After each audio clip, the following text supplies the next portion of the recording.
Miss Gu. Zhou Zhenghong went back to stand beside Gu Ning. He looked much more delighted than before. Uncle Zhou, Gu Ning called him. Zhou Zhenghong didn't run away. Gu Ning was satisfied and gave him a sincere smile. The second time, Li Zhenjin chose a raw material with jade inside. Gu Ning did the same thing. Although Gu Ning's wasn't big, the species of the jade was much more valuable than Li Zhenjin's. Rub this one, please. Gu Ning's raw material was just a little bigger than an apple, and its outer layer was thin. It was better to rub it. It took more time to rub a stone than to cut it directly. Before long, Li Zhenjin's raw material was cut out. A layer of green showed. It's green inside. The crowd erupted into discussion. They had just witnessed an emerald cut out. Now there was another one. Li Zhenjin was excited. She threw a provocative glance to Gu Ning. Qin Yifan, on the other hand, was worried about Gu Ning. As for Gu Ning herself, she was calmer than ever. It's an emerald. It's a medium-level jade of the glutinous rice type. No one was happier than Li Zhenjin now. She again gave Gu Ning a provocative and proud glance. Although it was just a medium-level jade, it was big and was worth a lot. But while Li Zhenjin was enjoying her success, Gu Ning's raw material showed green at the same time. Li Zhenjin became upset at once. How come? How was it possible? How could Gu Ning's raw material show green? Li Zhenjin couldn't accept the truth. She ran over immediately. There was a layer of green indeed, but its type was still unknown. Qin Yifan and Li Jinyu were both surprised. They also didn't expect there would be jade in a raw material randomly picked up by Gu Ning. Meanwhile, Qin Yifan was relieved, but Li Jinyu was displeased. He obviously didn't want Gu Ning to win. Zhou Zhenghong was amazed too. He didn't know Gu Ning had jade eyes at all, and Gu Ning had helped him gain a lot of money just then. Thus Zhou Zhenghong believed Gu Ning must be an expert, and he already thought highly of her. Now Gu Ning's raw material showed green again. Zhou Zhenghong greatly admired her now. Lizenz and clenched her fists. She prayed to herself that Gu Ning's jade was worthless or a low-level jade. As long as it was worse than hers, Li Zhenjin would be satisfied. Unfortunately, the fact went the opposite way. Li Zhenjin's jade was in the same size of Zhou Zhenghong's jade of hibiscus species. Once the jade was cut out, someone bid immediately. But Li Zhenjin wouldn't sell it anyway since her family dealt in the business of jade. Thus when someone wanted to bid, Li Jinyu stopped him. Sorry everyone. We are not going to sell this jade.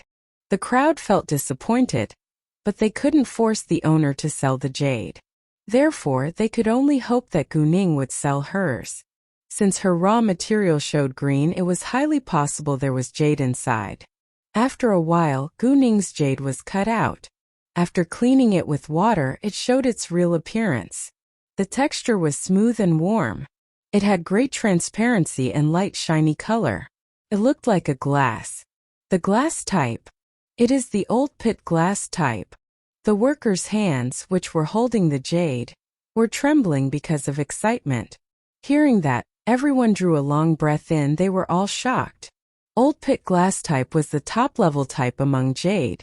All of the sudden, Li Zhenjin's medium-level jade of the glutinous rice type seemed worthless. Li Zhenjin was more than upset now. It was so hard for her to believe the result. Gu Ning immediately absorbed the power. There was one last raw material waiting to be cut, but given what had happened, Li Zhenjin was very likely to lose. If she couldn't cut out a jade which was more valuable than a jade of old pit glass species, she would certainly lose. However, it was so difficult to do that. Even though Li Zhenjin still had hope, it wasn't the last second. Miss Gu, do you want to sell this jade? I'll pay 10 million yuan for it. 15 million yuan. 20 million yuan. 40 million yuan. The last bid was from Li Jinyu. Li Zhenjin felt dissatisfied at once. Brother, how can you buy her jade? Hearing that, Li Jinyu frowned slightly. He was a little dissatisfied too. Zhenjin, don't forget I'm a businessman. Li Jinyu warned. He would protect Li Zhenjin from the emotional aspect, but it didn't mean he would ignore his family's business. The jewelry industry always lacked top-level jade. It was so hard to find one, and Li Jinyu would never give it up just because of Li Zhenjin's jealousy. Li Zhenjin was upset, but she couldn't do anything about it. 60 million yuan. The bid stopped at the price of 60 million yuan, which was reasonable. The bidder was Qin Yifan. He came to City Ji for jade. He would never allow himself to miss such a rare top-level jade. Although he and Li Jinyu were good friends, business was business. Only the most generous buyer would get the jade. At the end, Qin Yifan got the old pit glass jade from Guning at the price of 60 million yuan. But they had to wait to sign the contract and transfer the money until the bet was over. Miss Li, if your last raw material doesn't have a jade which is worth more than 60 million yuan, then you'll lose, Guning said provocatively. You? Li Zhenjin was irritated now. If she had been jealous of Guning before, now she hated Guning to the death. Zhou Zhenghong then realized Guning had a bet with Li Zhenjin. He admired Guning's ability even more now. The last round, Guning chose a raw material with a purple jade inside. It wasn't big though, just the size of 2 apples. She decided to have it be rubbed too. Meanwhile, Li Zhenjin still had hers cut. After a cut, the out layer was removed, and a pure green showed widely. It's green inside. Is this the old pit ice type? There was another round of excited shout. Li Zhenjin, who had a vain hope, now felt thrilled. Old pit ice species was a high level separate among jade, and only ranked lower than the old pit glass species. If this one was big enough, it was still possible for Li Zhenjin to beat Guning. Qin Yifan couldn't help glancing at Guning. Even Zhou Zhenghong felt concerned, but Guning stayed calm as usual. No one knew whether she was being confident or didn't care about the result. Since Guning had earned that much money, 10 million yuan was nothing to her. But it was too early to be worried or proud now. The final result wasn't out yet. Right at that moment, the worker made another cut. Everyone held his or her breath, fixing their eyes on the machine. However, there was no more green showing. Instead, there was white stone inside like what it was on the outside. Everyone was disappointed at once. There was only a thin layer of green. No, impossible. This is impossible. Li Zhenjin couldn't accept the truth. It was a jade of the old pit ice type. How could it have disappeared? Cut it again.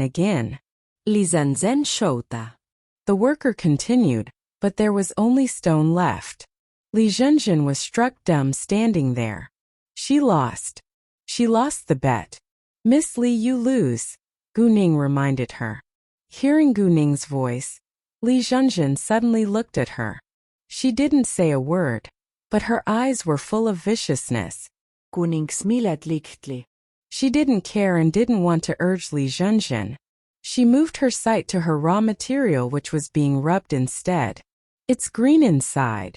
An encouraging voice sounded. There was a light shiny purple which showed, but the window was small so the color wasn't very obvious.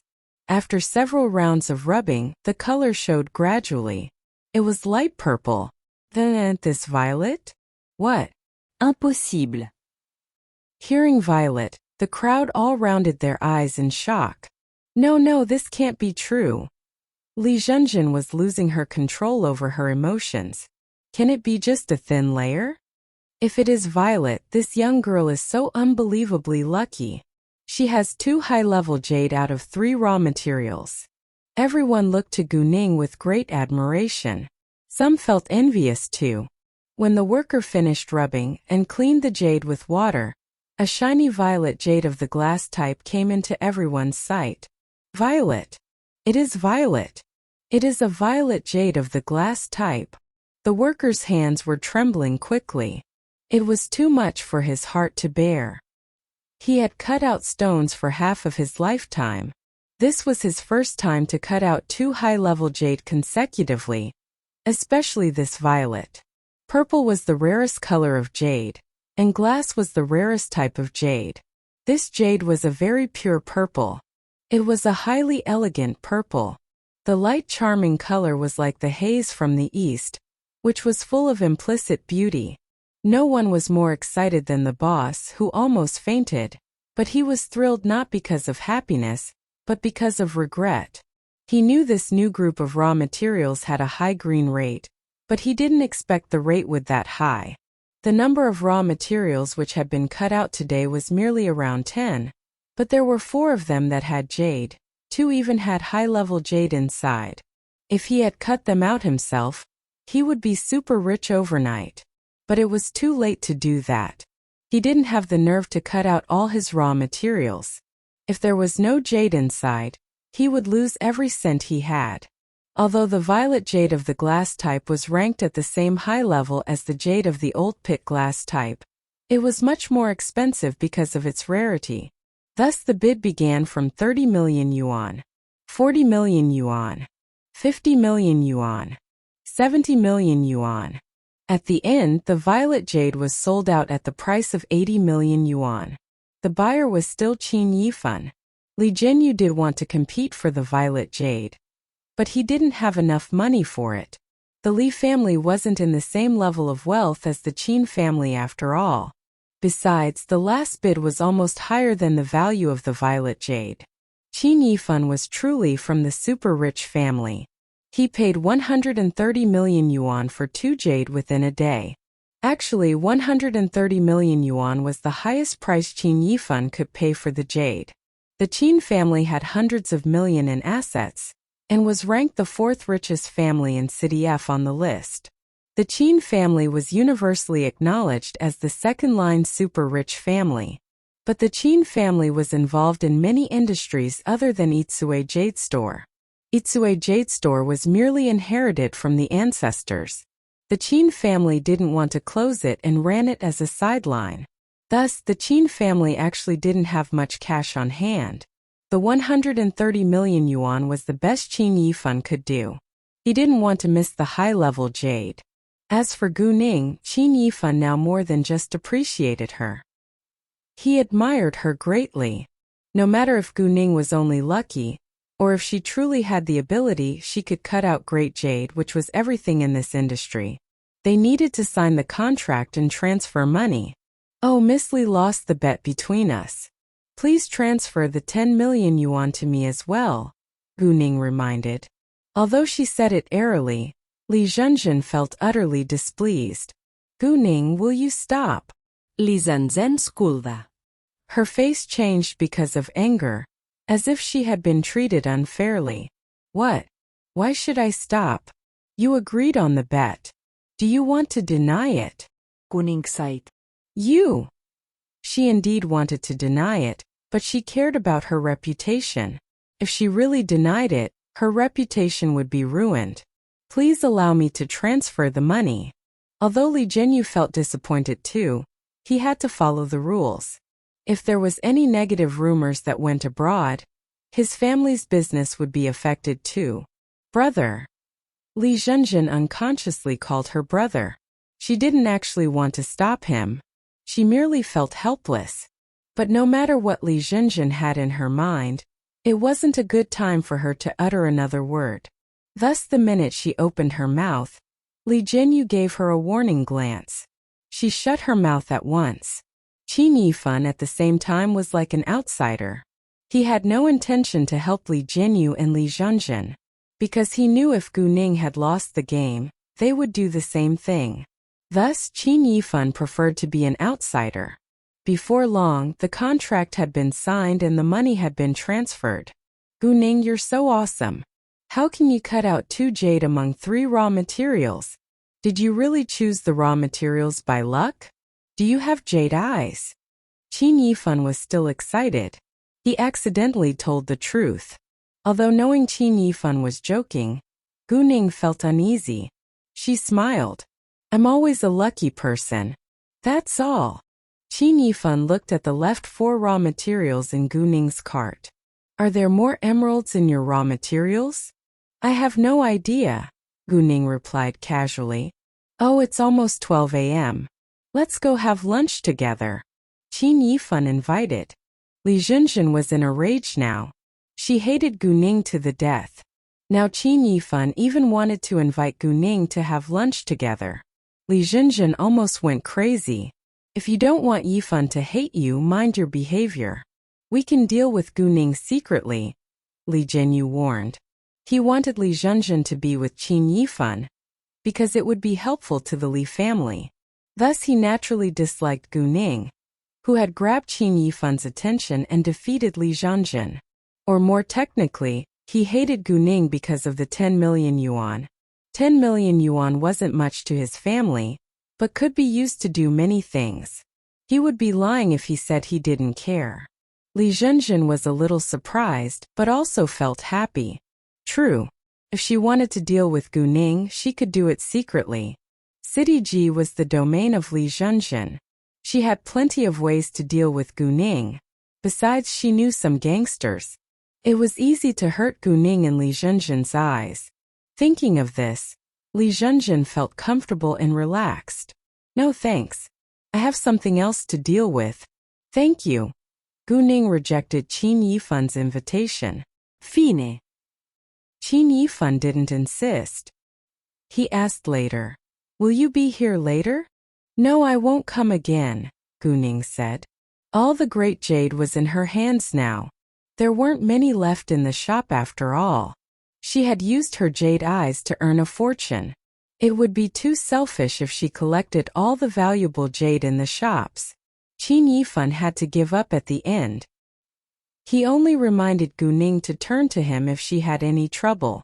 "Miss Gu, let's go transfer the money." Zhou Zhenghong stayed by Gu Ning's side all the time.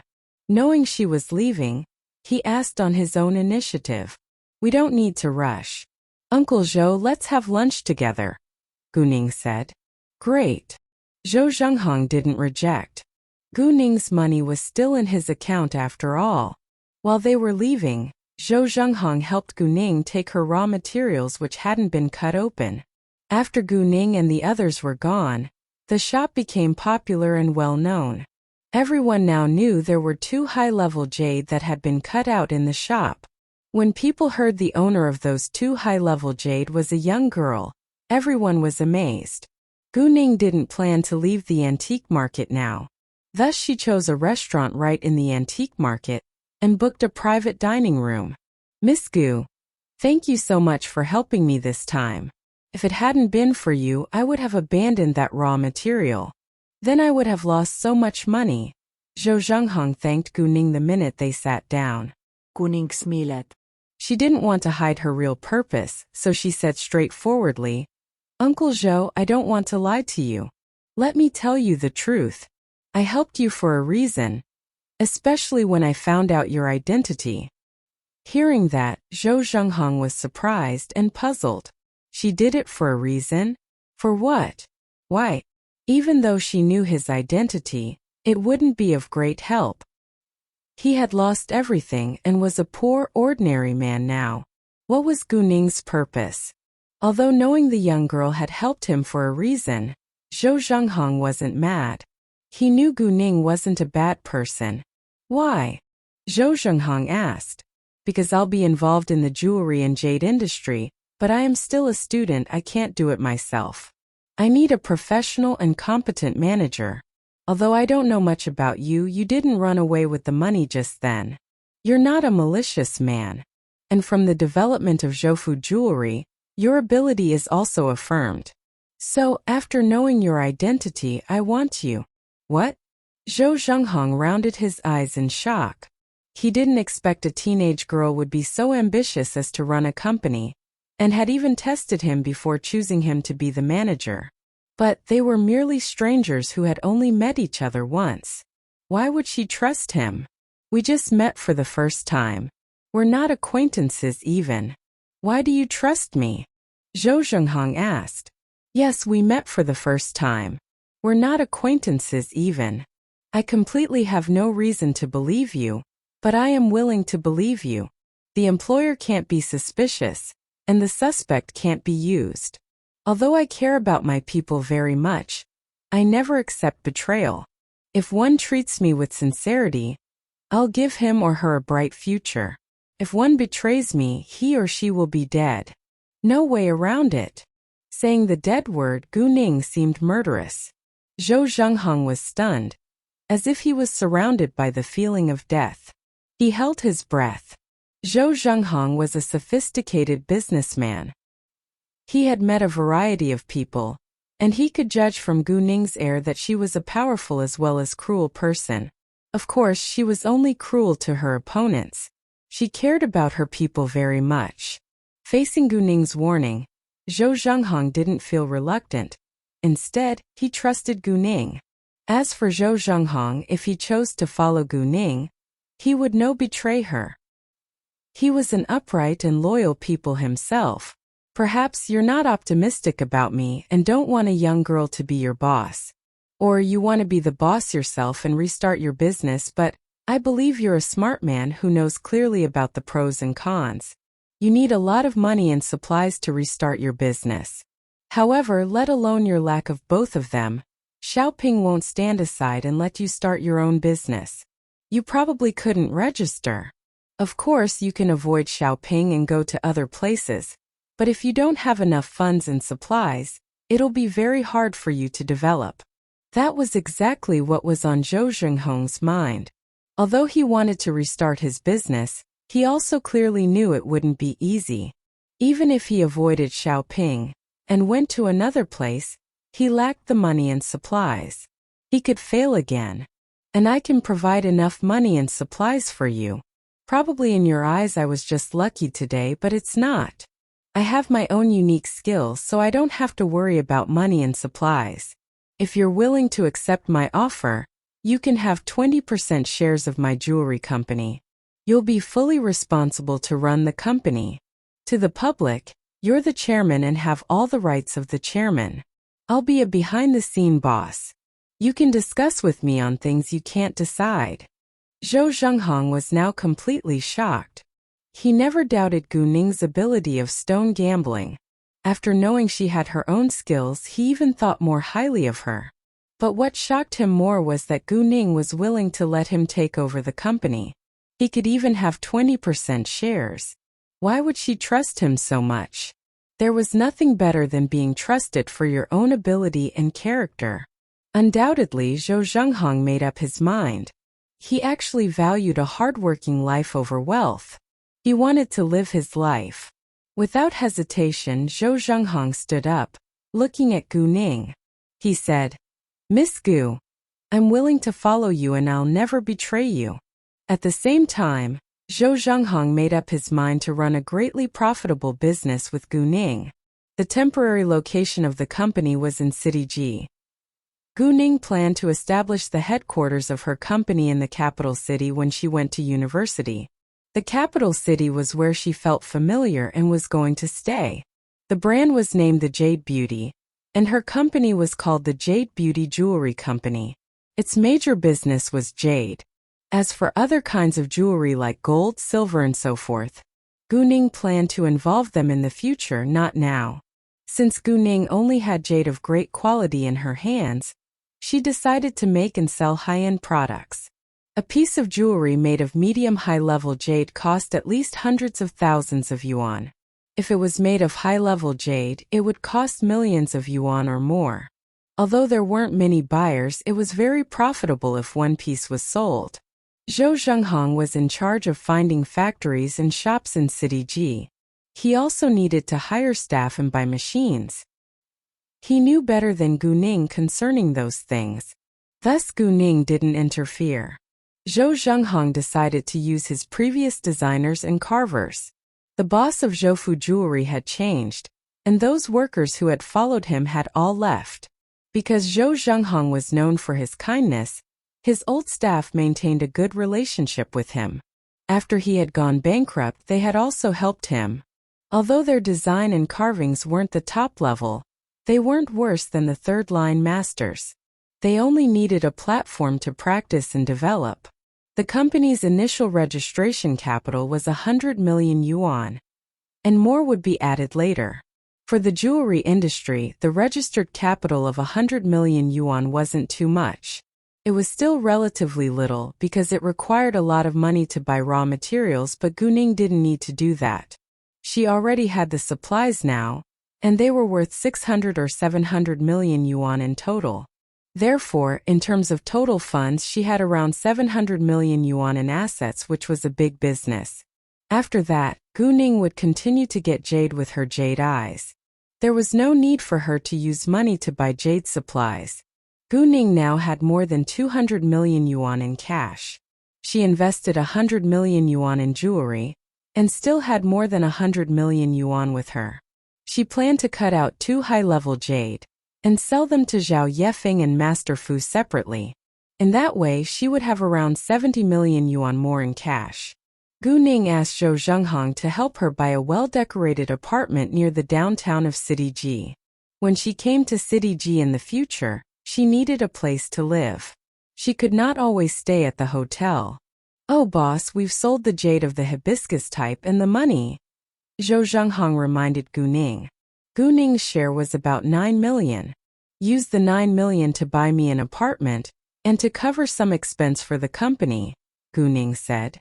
She wouldn't give 9 million to others out of the blue. "Sure," Zhou Zhenghong answered. After the meal, Guning told Zhou Zhenghong she wanted to cut out more raw materials. Guning had already cut out several jade today. She didn't want to do it again in the public. She had no intention to cause a sensation. Zhou Zhenghong told her they could rent a machine as well as a private room from the raw materials shop. Accordingly, Guning and Zhou Zhenghong walked to a raw materials shop. It was around 1 p.m.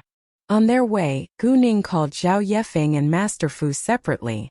She asked for their location and told them she wanted to sell high-level jade. Zhao Yefeng wasn't in the street of stone gambling, but he remained in the street of antiques, while Master Fu had already gone back home. But when he heard it was a high-level jade, he immediately said he would come soon. It took time to cut a stone. Guning let Zhao Yefeng wait for her call. As for Master Fu, Guning told him to come slowly. She planned to cut out 3 raw materials, and it would take around half an hour. She told Master Fu to arrive around 3:30 p.m. Guning intentionally to let Zhao Yefeng and Master Fu come at different times. She was afraid they would like the same piece of jade, and she wanted to avoid an argument. Although Zhao Yefeng was the first buyer, which was a little unfair to Master Fu, Guning thought it would be fine given both would be high-level jade. When they arrived at a raw materials shop, they rented a machine in a private room to cut out their raw materials. Guning firstly picked up one in the size of half a football, then 2 others which were as small as an apple. They all had high-level jade inside. One of the small ones had the red jade which Guning almost missed. This red jade, Guning decided to make jewelry with it to send Gu Man and Gu Qing as gifts. Guning drew lines on the big one first, then gave it to Zhou Zhenghong to cut. Meanwhile, Guning rubbed the raw material with the red jade inside. Although Zhou Zhenghong already believed Guning that she had special skills to choose a raw material, he was still excited when the green showed. When the jade was fully cut out, he became more thrilled. Seeing that, Guning just smiled a little. While Zhou Zhenghong had cut out an emerald, Guning's raw material showed color too. Zhou Zhenghong had a glance, taking in a long breath. He swallowed with great force. His voice was even trembling. Is it red jade?" "Yes," Guning replied calmly. Having the answer, Zhou Zhenghong almost bit his tongue. He was in great shock. The jade in Zhou Zhenghong's hand was as big as 2 adult palms. He was amazed when he found out the type of the jade. This is the high-level glass type. It was half transparent, so it was a high-level jade, no a top-level one. Meanwhile, Guning's red jade widely showed too. It was shiny red with smooth texture and great transparency. It was the high-level coxcomb red. Zhou Zhenghong was hit by one shock after another. He couldn't get his mind back all of a sudden. "Rub the last one, please." Guning was running out of time, so she had to remind Zhou Zhenghong. Zhou Zhenghong immediately had his mind back and rubbed the last raw material quickly. Although he knew there would be jade in it, He was still excited to see the green show. After a while, Gu Ning's coxcomb red jade was fully rubbed out. It was big enough in Gu Ning's eyes. She planned to make 4 bracelets, 4 pairs of earrings and 4 jade pendants for Gu Man, Gu Qing, Jiang Xinyue and herself. She would also make a thick jade ring for Jiang Su. And the rest of the jade could be made into several jade pendants and pairs of earrings. Gu Qing decided to sell the rest, which would be worth dozens of millions of yuan. Gu Ning had seen the jewelry of the Qin family. She liked their design and carving, and planned to let the Qin family do the work for her. This. Zhou Zhenghong was holding an emerald which showed half of it. He breathed fast like his heart was going to jump out. What happened? Gu Ning asked with confusion. This is Fulishu jade of the glass type. Zhou Zhenghong tried very hard to utter a word. He was still in shock. Knowing it was Fulishu jade, Gu Ning was also astonished. Fulishu was the kind of jade with 4 colors: green, red, purple or white. Fulishu jade was a symbol of happiness, fortune and health. It was rather rare and super popular.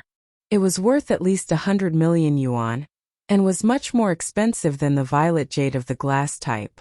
Gu Ning immediately changed her mind. She decided to use this Fulishu jade to make jewelry for her family, while she sold the coxcomb red jade. Gu Ning absorbed the power of the coxcomb red jade, but she didn't absorb the power of the Fulishu jade. She planned to use the Fulishu jade to make jewelry for her family.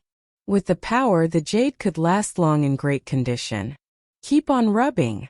Seeing Zhou Zhenghong being so shocked, Gu Ning felt like laughing, but she completely understood his feeling. Fulishu jade was extremely hard to find. It ranked just a little lower than the king's green. Hearing Gu Ning's voice, Zhou Zhenghong then got his mind back.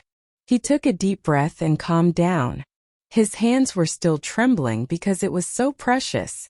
He was nervous, being afraid to damage it by accident. After 10 minutes, Zhou Zhenghong finally cut the whole jade out. He handed it to Gu Ning with his hands shaking slightly. Gu Ning took the Fulishu jade. She was deeply attracted to it too. 3 raw materials had already been cut. It was almost 3 p.m. Gu Ning planned to call Zhao Yefeng. Great, let's go. Gu Ning sighed. She stood up and cleaned the dirt on her clothes. When they were out of the raw materials shop, Gu Ning sent Zhou Zhenghong away to draw up a contract. They would sign it tomorrow. Although she trusted Zhou Zhenghong, they still needed to sign a contract, which was also a protection to Zhou Zhenghong himself. After Zhou Zhenghong was gone, Gu Ning went to a nearby restaurant, then called Zhao Yefeng. Within 3 minutes, Zhao Yefeng appeared in Gu Ning's sight. The street of stone gambling wasn't big. They were merely 100 meters away. Miss Gu. Zhao Yefeng was excited when he saw Gu Ning. Please be seated, Gu Ning said. Zhao Yefeng sat down immediately. What do you want to drink, Mr. Zhao? Gu Ning asked. Nothing, let's see the jade first. Zhao Yefeng refused at once. He was eager to see the jade. Gu Ning found it funny. They didn't need to rush at all. Fine, let's see the jade first. I have 2 high-level jade now, but I can only sell one to you, the other is for Master Fu. Since you're not far away, I'll let you choose first. Please don't tell Master Fu, Gu Ning said. Then took out 2 emeralds from her backpack. Zhao Yefeng was thrilled and amazed when he heard Gu Ning had 2 high-level jade. But he soon felt disappointed that he could only buy 1. Since the other one was for Master Fu, Zhao Yefeng couldn't argue against it. He was still moved that Gu Ning allowed him to be the first buyer. Zhao Yefeng rounded his eyes in shock when the 2 emeralds were on the table. He knew they were high-level jade, but didn't expect there would be a coxcomb red jade. Zhao Yefeng wanted the red jade the minute he saw it. Miss Gu, I honestly don't know what to say. How can you cut out 4 high-level jade within a day, no a morning? That's unbearable. Zhao Yefeng swallowed down with great force. He was totally astonished by Gu Ning's luck. If Zhao Yefeng had known Gu Ning had cut out more than just 4 high-level jade, He would have been completely struck dumb. Of course, Gu Ning still had 10 more raw materials with jade inside. Mr. Zhao, you can choose, Gu Ning said. The red jade, please. Zhao Yefeng immediately replied. Great, you can have a look first, then tell me your price. Gu Ning gave the red jade to Zhao Yefeng. Zhao Yefeng took the red jade with his hands trembling. Miss Gu, I'll pay 35 million yuan for it. This coxcomb red jade was ranked at the same level of the old pit ice type jade he had just bought, but the price of the red jade was much higher. 35 million yuan was a reasonable price. Deal. Gu Ning agreed without hesitation. Then they both had a wonderful deal. After the deal, Zhao Yefeng left because Master Fu called. A few minutes later, Master Fu arrived. Miss Gu, where is the jade? Where is the jade? Master Fu raised his voice in excitement before he approached Gu Ning. He walked fast towards her. If his two servants hadn't supported him, he would have fallen down. Gu Ning immediately stood up to welcome Master Fu. Please slow down. The jade won't escape. A high-level jade. I must be quick. I am afraid it'll run away. Master Fu said seriously, like the jade would really run away from him. Before Gu Ning could say another word, Master Fu urged. Come on, show me the jade. Please have a seat first. I'll show you at once, Gu Ning said. She immediately took the jade of the glass type out of her backpack. Although Master Fu knew it was a high-level jade, he was still thrilled and amazed to see it with his own eyes. Great jade! Great jade! Master Fu took the jade at once. He was staring at it with fondness, but in his heart, he still felt a little disappointed. If it had been a top-level old pit glass species, it would be much better. Girl, I'll pay 30 million yuan for this jade of the glass type. How about that? Master Fu said. No problem, Gu Ning answered. It was a reasonable price. For now, Gu Ning had around 270 million yuan with her. Haha. I like your efficient way of making a deal. Great, I'll transfer the money to you now. Gu Ning's efficiency left a good impression on Master Fu again. He immediately made a call to transfer the money. Girl, if you don't mind, you can call me Grandpa Fu. If you need my support in the future, just let me know. I'll spare no effort to help you, Master Fu said. He sincerely wanted to become friends with this young lady. Master Fu was sophisticated. He had a belief that Gu Ning was a promising teenager. Grandpa Fu, I do need your help now. Gu Ning didn't hesitate to ask for help from Master Fu. Oh, what happened? Tell me. Master Fu was a little surprised and curious. Well, I plan to register a jewelry company, but I also know that this process is very troublesome. So, do you have any acquaintances in the Industry and Commerce Bureau? Could you please help me make the process smoother, faster? Of course, I'll prepare all the required documents. Since Master Fu was willing to help, Gu Ning naturally couldn't waste the chance. Actually, she decided to make full use of her network. There was nothing wrong with it anyway. What? You're going to open a jewelry company? Knowing that, Master Fu was amazed. This young girl was very ambitious. She even had the nerve to open a jewelry company. Yes, Gu Ning replied seriously. How much is the registered capital? Master Fu asked. The initial capital is 100 million, which will be added to in the future, Gu Ning said. Master Fu took a long breath in. Even though 100 million wasn't much in the jewelry industry, it was a huge amount of money to a young girl. This girl wasn't an ordinary teenager. But, although Gu Ning was an extraordinarily smart girl, it was risky to start up a company. Master Fu asked with uncertainty, Are you sure you're going to open a jewelry company? To start up a business needs more than just money. You must have the ability to run it with stable supplies. Besides, you're a student now. Do you have enough time to manage it? Master Fu wasn't going to stop Gu Ning. He was just worried that Gu Ning didn't fully understand the rules and might lose money. Gu Ning knew Master Fu cared about her. She replied with sincerity, Grandpa Fu, I'm fully prepared. Moreover, I have professional staff to help me run the company. There is nothing to worry about. Since Gu Ning was confident, Master Fu didn't want to let her down. Great, it is no big deal. I'll help you with the registration. Oh, how old are you now? Thanks, Grandpa Fu. I'm already 18. I'm an adult, Gu Ning said. But I still need to find a shop. I'll contact you once I find the shop. Sure, no problem. I'll handle it, Master Fu said delightedly. Thank you so much, Grandpa Fu, Gu Ning said. Master Fu didn't stay much longer before he left. After Master Fu was gone, Gu Ning left too. She went to the street of antiques. Gu Ning didn't want to collect antiques. She simply wanted to take a chance. Thus she didn't walk into stores, but looked around the small stands outside. Although not every piece in the stores was authentic, the real one would be labeled with a price on it. It was expensive. After a while, Gu Ning felt disappointed. She didn't see a single real antique yet. She continued looking for a longer time. Finally, she found an object with power at a small stand. It was a wine cup. Its power was very thick, which meant it must have a long history. Hey, how much is this? Gu Ning pointed at a wine cup. Seeing Gu Ning was a young girl, the stand owner assumed she wouldn't buy it, so he replied perfunctorily, "It's from the Qianlong period.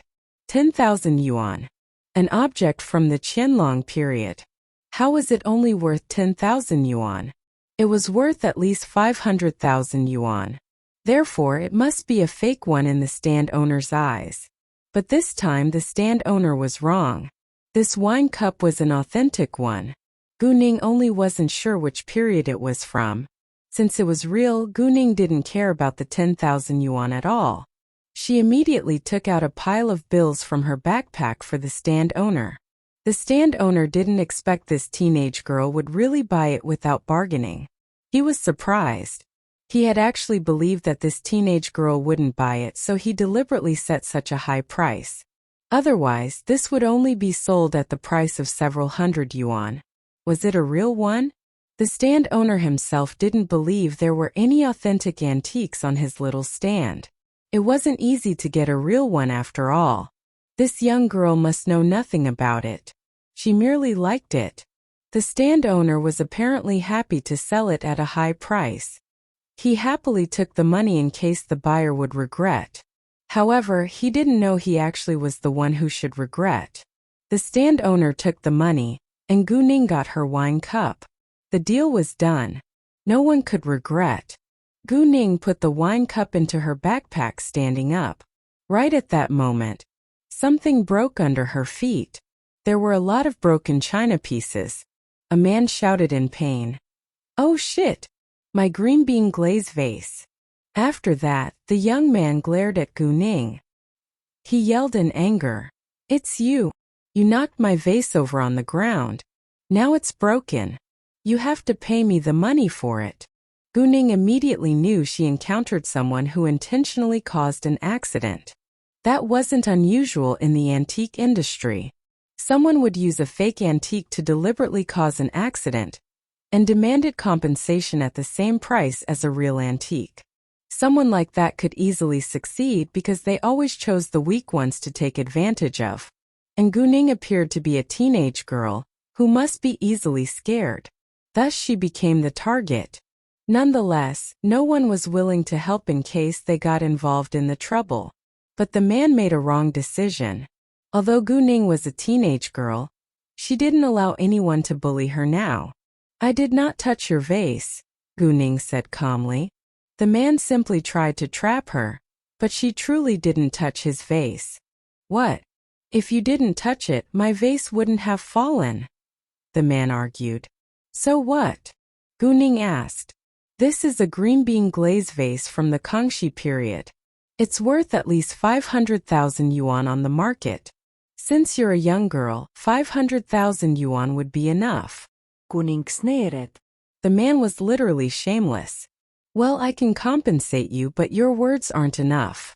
So, I need to let an expert identify it. If it is truly worth 500,000 yuan, I'll pay you right away," Gu Ning said. The man panicked a little. His tone softened. Don't need to bother. Costs a lot to see the expert. I have a certificate of authenticity myself. It can prove this vase is real. Saying this, then man pulled out his so-called certificate of authenticity. Gu Ning didn't believe it, of course. It's not a big deal. I'll pay the expert fee, she added. The man stopped a second. He now realized he had made a wrong decision, but he didn't want to give up. I don't have time to waste with you. I need the money now. Pay me right now or I'll call the police, the man warned. He immediately took out his phone like he was going to call. Gu Ning pulled the corner of her lips. She knew the man was threatening her. Then she said airily, "Fine, go on. You." The man didn't expect Gu Ning wouldn't be scared at all, which left him in a dilemma. Meanwhile, a nearby man suddenly stopped him. "Man, don't be so annoyed. We can negotiate anyway. She's merely a teenager. It'll be bad for her future if she is arrested by the police. Why don't you give her a bargain?" The man seemed like he was helping Gu Ning, but he was actually an accomplice. Unfortunately, Gu Ning saw through them clearly. What's going on here? An old man's voice sounded at the same time. Before long, a group of people stepped into the crowd. Two old men who were around 70 walked in front. One of them unexpectedly was Master Fu. "Girl, it's you? What happened?" Seeing it was Gu Ning, Master Fu was a little surprised. It seemed Gu Ning was in trouble. But the young man who demanded compensation suddenly changed his face. Obviously, he knew the group. "Oh, it's just an accident. Just an accident." Before Gu Ning could open her mouth, the man said at once. His made a U-turn on his attitude. He was afraid of these two old men before him. No one in the antique market didn't know Master Fu and Master Yan. Those two were the authorities. No one dared to offend them. Especially Master Yan. He wasn't only the father of the mayor of City G, but also an undeniable expert in the antique field. He could tell whether the vase was real or not by his own eyes.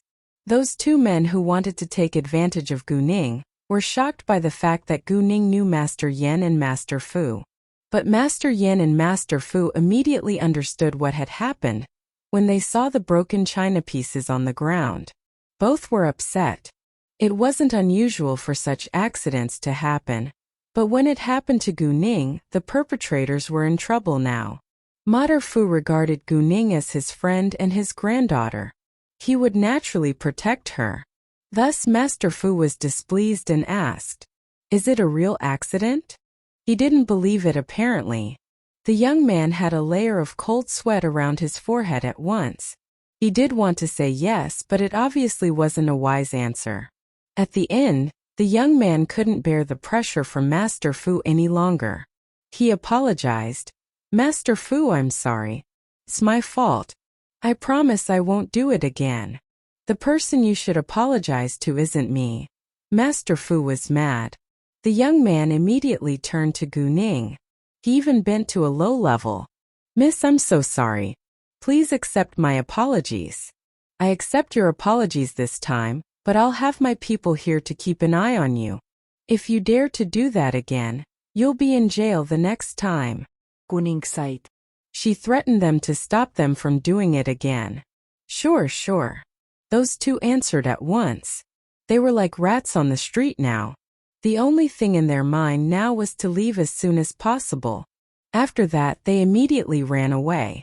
It happens often in this street. "You must be careful from now on," Master Fu said to Gu Ning. If they hadn't arrived on time, Gu Ning would have been taken advantage of. "I will, Grandpa Fu." Even though Gu Ning wouldn't allow anyone else to bully her now, she replied to Master Fu's kindness with sincerity. "Well, now let me introduce you. This is Master Yan, the president of the Antiques Association," Master Fu said to Gu Ning. "Nice to meet you, Master Yan." Gu Ning greeted politely. "You too." Master Yan was a serious man, especially before the young generation. So he replied airily when Gu Ning greeted him, but he didn't disdain her at all. Well, now if you'll excuse me, I'll leave now, Gu Ning said. After Master Fu gave her an affirmative nod, Gu Ning left. Later, she used her jade eyes to scan the objects around her. Within a few meters, she found out another object with power. It was an ink slab with a strong power. Gu Ning immediately went over. She asked the price, then paid the money at once. She only paid 5,000 yuan for an authentic antique. Master Fu and Master Yan were not far behind Gu Ning. Both of them witnessed what Gu Ning had done, and they were shocked.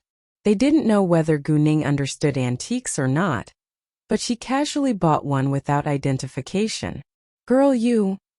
Master Fu walked to Gu Ning quickly. He wanted to stop her, but he was late. The deal was done.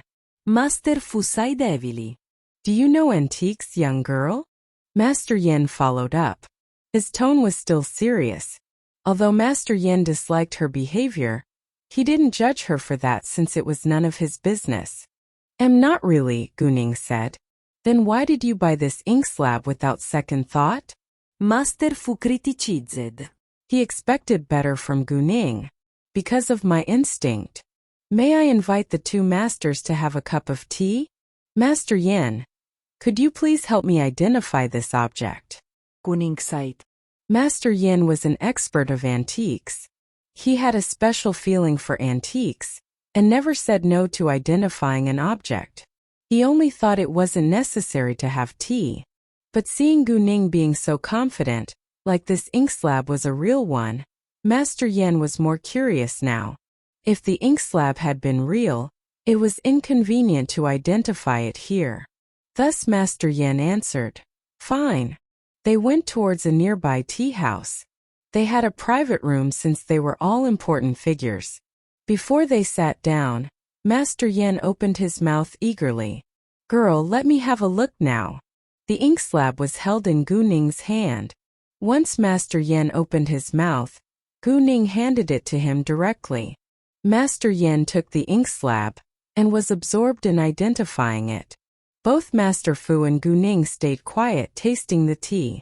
Master Yan kept on observing, touching and cleaning it for a while. At the end, Master Yan's eyes lit up with delight and excitement. "It's real. It is real. This is an ink slab from the Qianlong period. It belonged to the famous poet, book painter and Liezhou prefect, Zhang Wentao. It must be old pit species too." "What?" Hearing that, Master Fu was also surprised as well as excited. Such a precious antique was found by a young teenage girl, which surprised Master Yan more. He asked, "Girl, did you really find this out by your instinct?" To be honest, Master Yan didn't believe it was that simple. Gu Ning had been so confident, as if she already knew it was a real one. Gu Ning also understood her excuse wasn't persuasive, but she didn't know anything about antiques. Thus she had to stick to her excuse. Yes. Master Yan and Master Fu still couldn't believe it, but since the girl said so, they didn't want to ask for more. Master Yan looked at the ink slab in his hands. He was growingly thrilled. "Girl, do you want to sell it?" "If you want to, I can pay you the market price," Master Yan said. Not only was Master Yan an expert of antiques, he was also an expert of calligraphy. He loved those tools for calligraphy.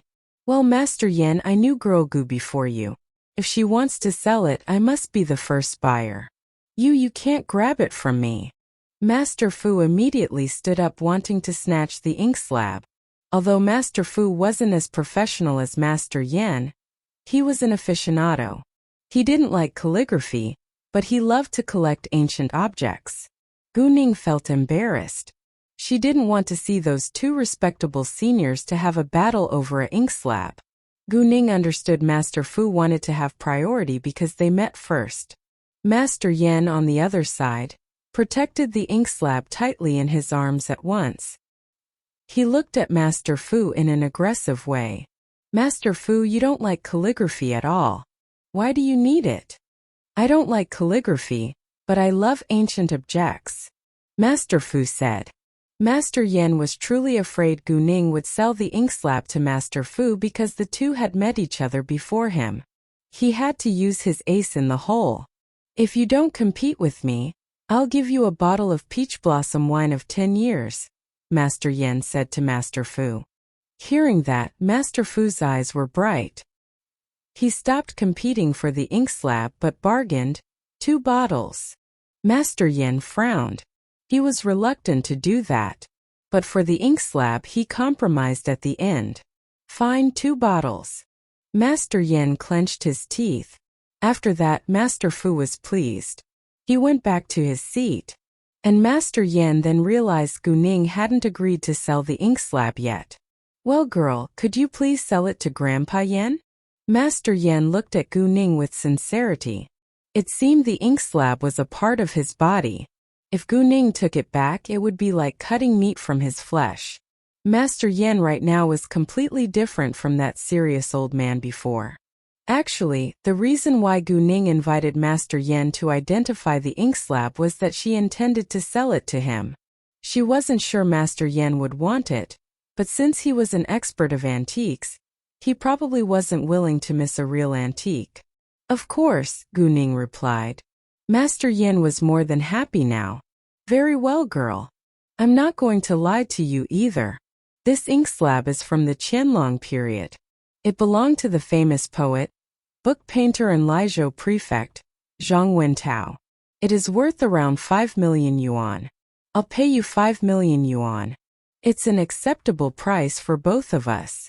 No problem, Gu Ning agreed without hesitation. She didn't care about the price as long as it was acceptable. Girl, if you're lucky again next time, you must sell it to me first.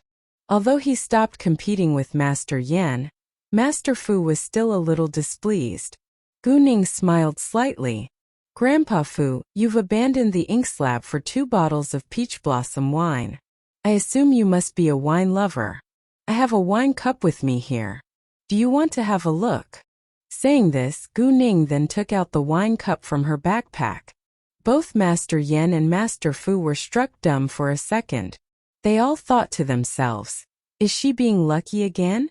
If she had been lucky again, she must be a lucky girl indeed. Or she must have her own ability. Master Fu sat close to Gu Ning. Once she pulled the cup out, Master Fu grabbed it and stared at it. But he wasn't an expert after all. He then immediately gave it to Master Yen. Master Yen, take a look now. With doubts in heart, Master Yen took the wine cup from Master Fu at once.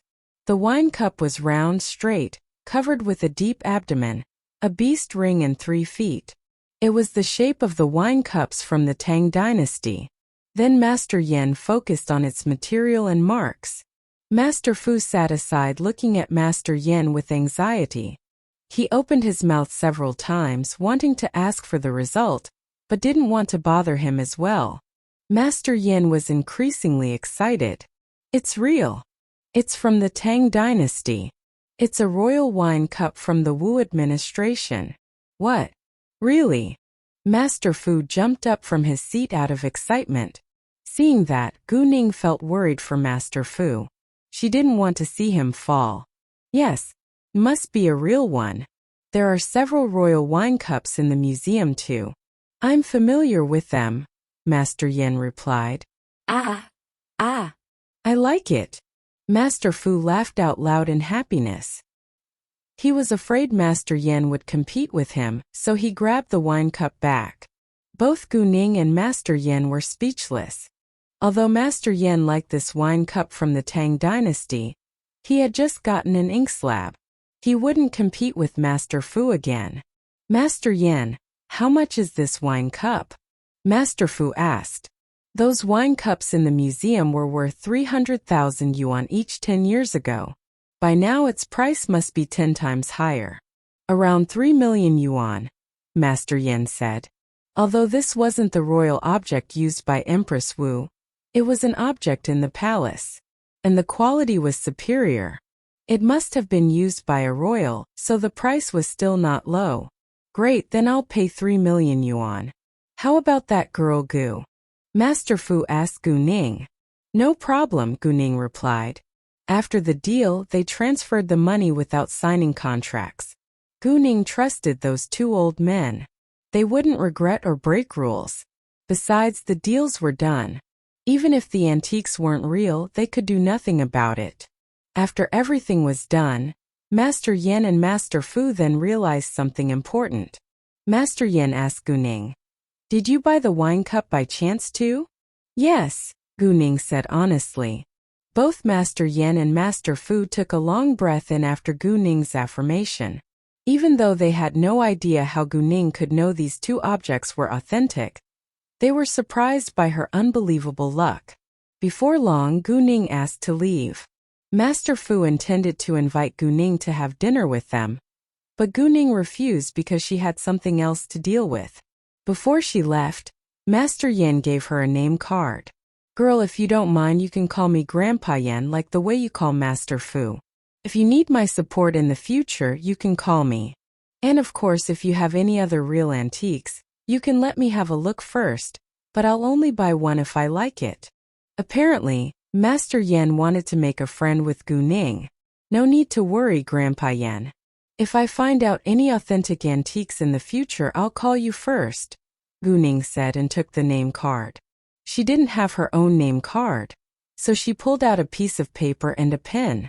She wrote down her name and phone number on the paper, then handed it to Master Yen. "Hey, you can't only turn to Master Yen.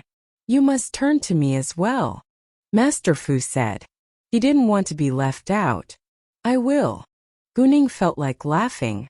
These two seniors were really pleasant. After Guning was gone, Master Yen couldn't help but compliment, "This girl is truly extraordinary. Indeed. She's even cut out 3 high-level jade this morning and made 100 million yuan at once." Master Fu added, "What? How is it possible? She cut out 3 high-level jade in a morning." Master Yen was shocked. He had never heard of such a thing before. Master Fu didn't mention Guning was going to open a jewelry company. If he had said so, Master Yen would probably be shocked dumb. Master Fu knew what he could say and what he shouldn't. Guning's company hadn't registered yet. It would be inappropriate to say it now. Guning had already called her driver when she had left the street of stone gambling. Her driver had arrived half an hour ago, but Guning had met Master Fu and Master Yen halfway, and she was half an hour late. When she went out of the street of antiques, she saw a familiar car and went over. But when she opened the car door, she found the driver was a different man. Before Guning could ask, the young man opened his mouth first. "Nice to meet you, Miss Gu. The driver who drove you here felt a little uncomfortable, so I replaced him to be your driver today." Guning didn't doubt that. She nodded, then climbed into the car. The car was started, then left. Driving away from the street of antiques, the car didn't go back the same way that they came here. Before Guning could ask again, the young driver explained, "It's rush hour now. There is a traffic jam ahead. We can go another road and save time. We'll be back to the hotel within an hour." Guning wasn't familiar with City G, but she knew it must be super crowded in rush hour. Thus she didn't doubt the driver's explanation. Like what the young driver had said, he had chosen a less crowded road. But around 20 minutes later, the car drove into an alley in a remote place. Guning then realized something must be wrong. She immediately seized the young driver's neck and said coldly, "Stop the car." The young driver didn't expect Guning would realize so soon, and was so strong. When his neck was seized, he could hardly breathe. He stopped the car unconsciously. "Tell me who sent you?" Guning asked. The young driver didn't answer her question. Before he could, several men ran to surround the car from 2 meters away. Guning was annoyed. She directly knocked the young driver unconscious. Did the girl just knock the driver unconscious? A man standing in front of the car saw what had just happened inside it. He said in surprise to another man beside him, "What?" The other man was also surprised. A teenage girl knocked a grown-up man unconscious? But the man wasn't frightened by Guning at all. He ordered instead, "Go pull the girl out now." However, before anyone came forward, Guning opened the car door herself. Her jade eyes was full of power now, and she was full of energy too. She wasn't afraid of these men outside at all. Gu Ning stepped out herself, so the man who planned to pull her out stopped.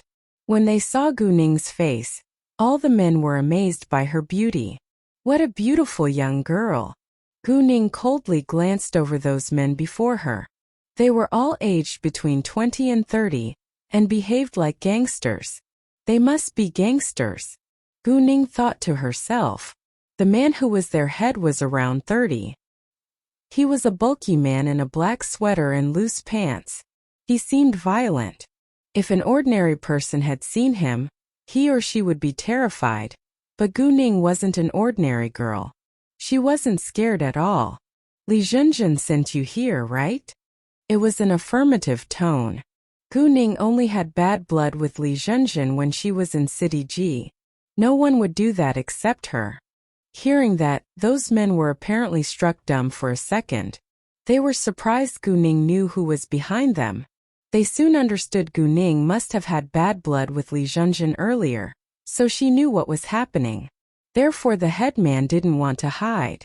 Young girl, since you know who you had bad blood with, you must know you've done something terribly wrong. We're here today to teach you a lesson. Sorry, the head said. Knowing that, Gu Ning despised Li Junjun. Li Junjun didn't even bother to hide herself. Seemed she was too confident. Indeed, Li Junjun was so confident that she believed Gu Ning could only yield to these grown-up men. Oh, since you do know someone can never be irritated, aren't you afraid I am one of those who you should never have bad blood with? Gu Ning asked calmly. She didn't seem scared at all. Hearing that, these men were struck dumb for a second before laughing out loud. Young girl, do you know who we are? We're from the Qing gang. King Gong. Have you heard of us? We're one of the 2 biggest gangs in this mainland. And you can never get revenge on us, the man said with disdain. Gu Ning felt nervous. She didn't expect they were from the Qing gang. Anyway, since they were here to cause her trouble first, Gu Ning decided to fight against them till the end. Besides, she couldn't believe the head of the gang would be an irrational man. So, how could he be able to be the head? How would he manage his followers? I don't want to get revenge. Gu Ning compressed her lips and said lightly. When those gangsters believed she must be terrified, Gu Ning continued. Because you're not able to defeat me. After that, Gu Ning attacked them first. She came straight at the so-called head, kicking abruptly at his abdomen. Gu Ning had moved too fast, so the man didn't have time to react. He was hit right in his abdomen. He was then kicked up in the air like he had been hit by a heavy object. Right on the heels of that, he fell down heavily on the ground, moaning in pain. The other 3 men rounded their eyes in shock. What had just happened? They couldn't believe their eyes. Were they in a dream? Gu Ning didn't care what they were thinking at all. She directly attacked another man. Although the second man noticed Gu Ning's coming, he was hit by a fist right on his cheek before he could fight back. The second man fell straight on the ground, spitting blood with several teeth knocked out. The other 2 gangsters now felt a little scared, but they didn't want to run away like cowards. Thus they raised their fists, running at Gu Ning.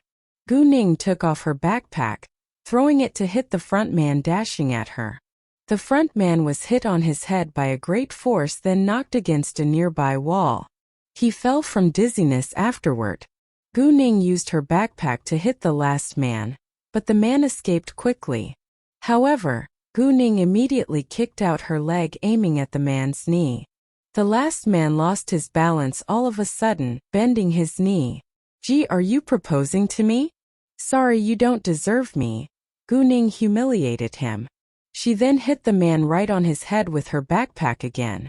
The man wasn't able to avoid it this time and fell on the ground. For gangsters were all beaten to the ground by Gu Ning within minutes. Although they were not hit till handicapped, they couldn't stand up anymore. Gu Ning didn't leave right away.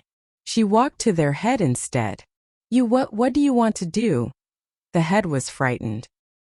He wanted to escape but couldn't stand up, let alone run away. Gu Ning didn't answer his question. She picked up his phone on the ground and asked, "Did Li Zhenzhen call you?" "Yes, yes," the man immediately replied. Then Gu Ning opened his phone, checking his recent calls. Li Zhenzhen's name was really on it. She had called at 2:15 p.m., and the call had lasted for 7 minutes. "What did Li Zhenzhen want you to do to me? How much for it?"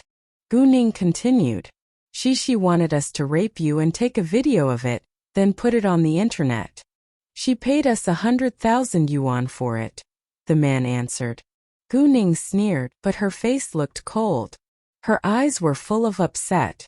Rape, what a usual way a woman used to deal with another one. Xiao Feifei had done that before. Gu Ning assumed the women who she would have bad blood with in the future probably would do the same thing. She didn't doubt that. But Xiao Feifei had only paid several thousand yuan, while Li Zhenzhen paid 100,000 yuan. Was Gu Ning's dignity worth only 100,000 yuan? No, Gu Ning's dignity was priceless. This time, Gu Ning really wouldn't forgive Li Zhenzhen. Although Xiao Feifei had done the same thing to her, Xiao Feifei couldn't threaten her at all. She could punish Xiao Feifei in a gentle way. But as for Li Zhenzhen, who turned to the Qing gang for help, which was a big trouble, Gu Ning was completely irritated. She used the man's phone, calling Li Zhenzhen back directly. At the same time, Li Zhenzhen was having a meal with Qin Yifan in a restaurant. The atmosphere was quite harmonious. "Yifan, I heard there is a movie called Growing Up Together which is very popular recently. Why don't we go and watch it together?" Li Zhenzhen invited Qin Yifan with anticipation in her eyes. She wanted to watch the movie for a reason. The movie mainly told a story about a couple who grew up together. She and Qin Yifan also grew up together. Thus, Li Zhenzhen intended to use the movie to express her feelings to Qin Yifan. Although this wasn't the first time Li Zhenzhen told Qin Yifan her feelings for him, and she had been refused many times, she kept trying because she loved Qin Yifan. Moreover, their marriage would be of great help to the Li family. "Sorry, I have something to deal with. You can go with your friends," Qin Yifan said. It was simply his way of refusal. "Every time I invite you to watch a movie, you're always busy." Although Li Zhenzhen knew it would end up like that, she felt hurt when she heard the answer. She had abased herself before him to the best of her ability. Why would he keep being so cold? Li Zhenzhen was a beautiful, sexy and well-educated woman from a rich family. She had everything a man could expect from a woman. And she had countless admirers, but Qin Yifan was clearly not one of them. She wasn't going to be his younger sister or girlfriend. She wanted to be his wife. "Yifan." Li Zhenzhen wanted to say more, but her phone rang. Li Zhenzhen's phone was placed on the edge of the dining table. The caller was Lu. Li Zhenzhen felt nervous for a second. Then she was delighted. I need to take this call." Li Zhenzhen took her phone, immediately standing up and left her seat. She didn't want Qin Yifan to hear a word. Li Zhenzhen ran straight outside. She answered the phone. Out of excitement, she asked first before the other side could open the mouth. "Hey Lu, did you finish it? I'll transfer the rest of the 50,000 yuan to your account later." "Oh, Miss Li, my dignity is only worth 100,000 yuan in your eyes?" Gu Ning sneered. "You." Hearing Gu Ning's voice, Li Zhenzhen trembled in shock. She almost threw her phone away. Why? How could it be possible? What had happened? Why did they take the money but fail to do what she had asked? "Miss Li, I'll bear in mind what happened today, and you will pay for it. Be careful." Gu Ning warned her plainly. "You dare to threaten me?" Although Li Zhenzhen felt afraid, she was irritated by Gu Ning's words.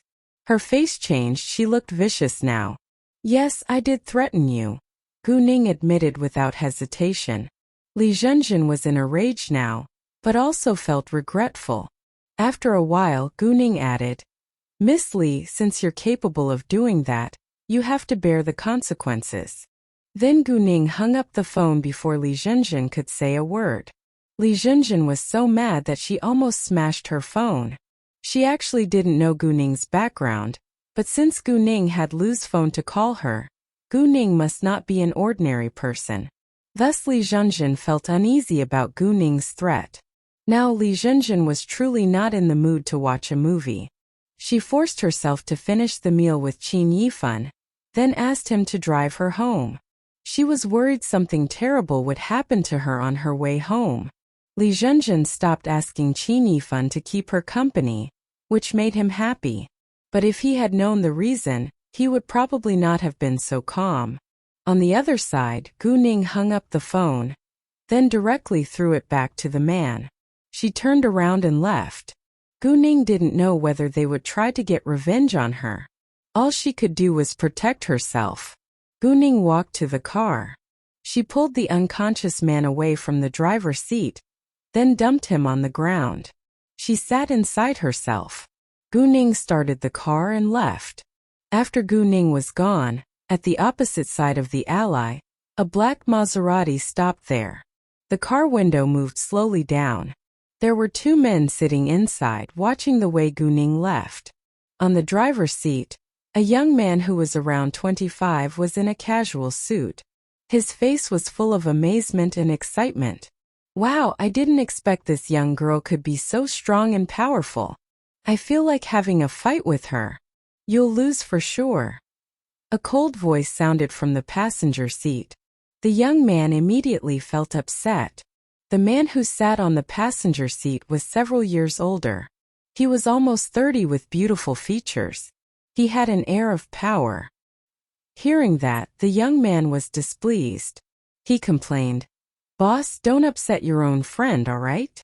Can you defeat them all within a minute?" The man inquired. The young man felt shamed. Apparently he couldn't. Although he could beat them down within a few minutes, he couldn't do it the way the girl had done it. Xianfeng, find out who these guys' head is. How dare them take a buyer's money secretly without my permission? The man said coldly. He was obviously annoyed. The man was actually the chairman of the Qing Gang city. Although Qing Gang was a gang, it had principles and rules.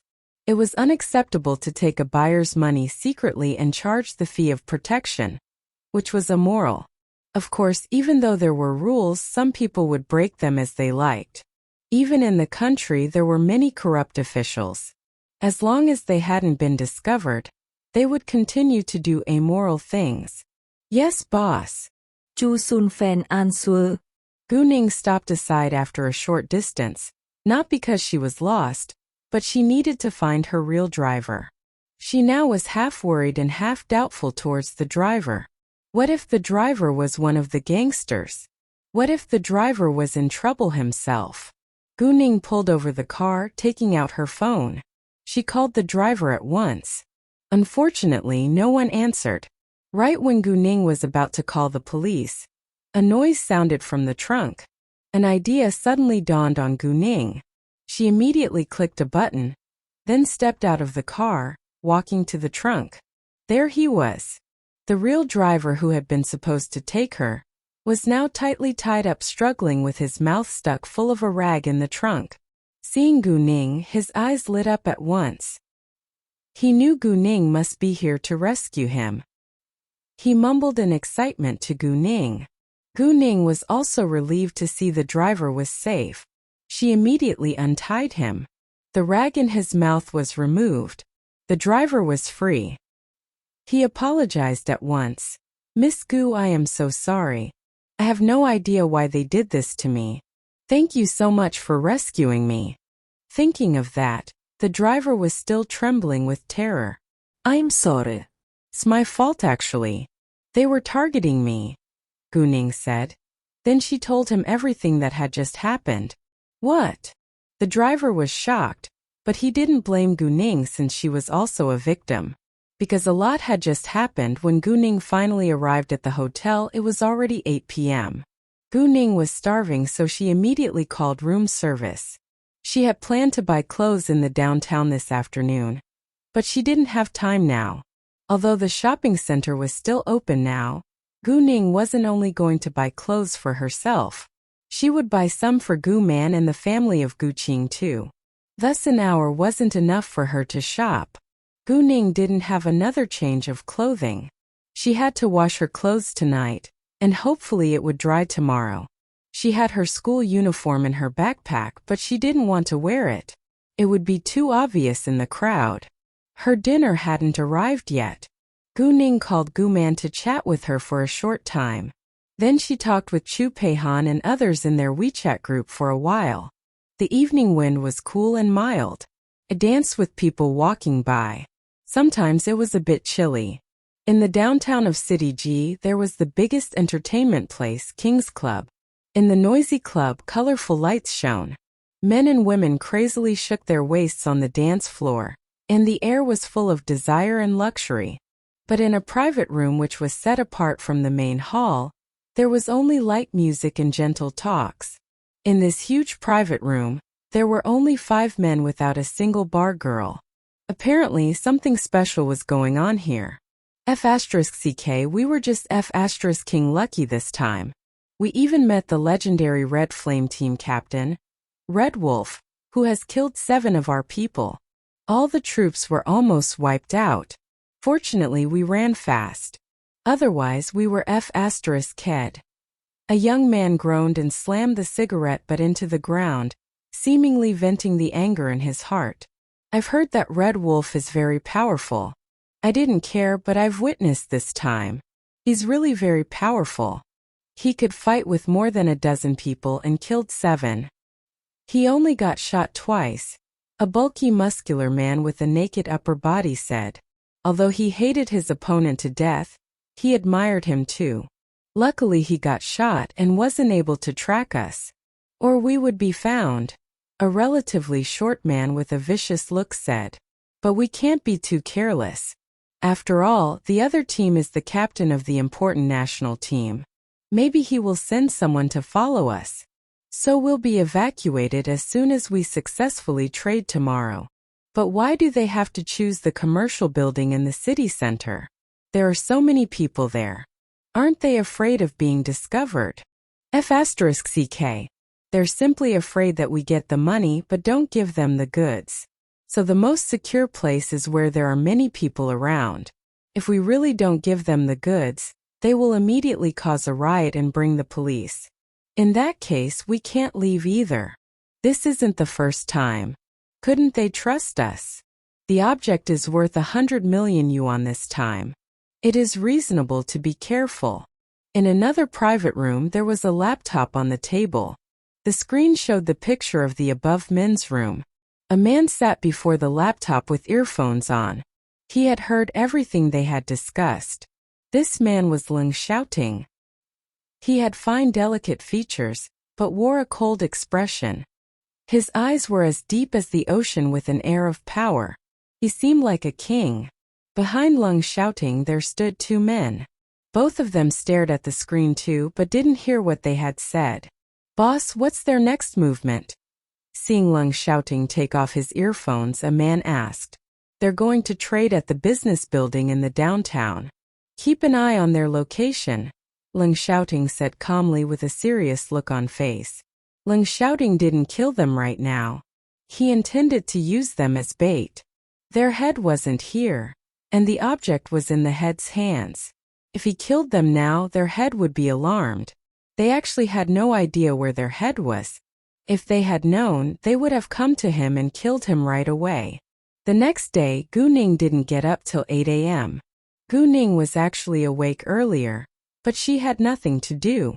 The shopping center was open at 8 a.m., so she didn't leave her warm bed till that time.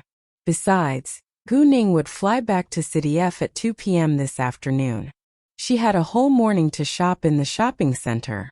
She didn't need to rush at all. She also needed to sign the contract with Zhou Zhenghong in the shopping center today. The appointed time was 11 a.m., which was a good time for lunch. Gu Ning went downstairs when she got up.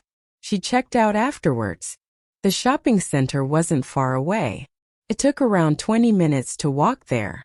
Thus there was no need for Gu Ning to take a taxi. She walked there directly. She had her breakfast halfway. When she finally arrived at the shopping center, it was almost 9 a.m. Today was a Sunday. There were already many people around in the shopping center at 9 a.m.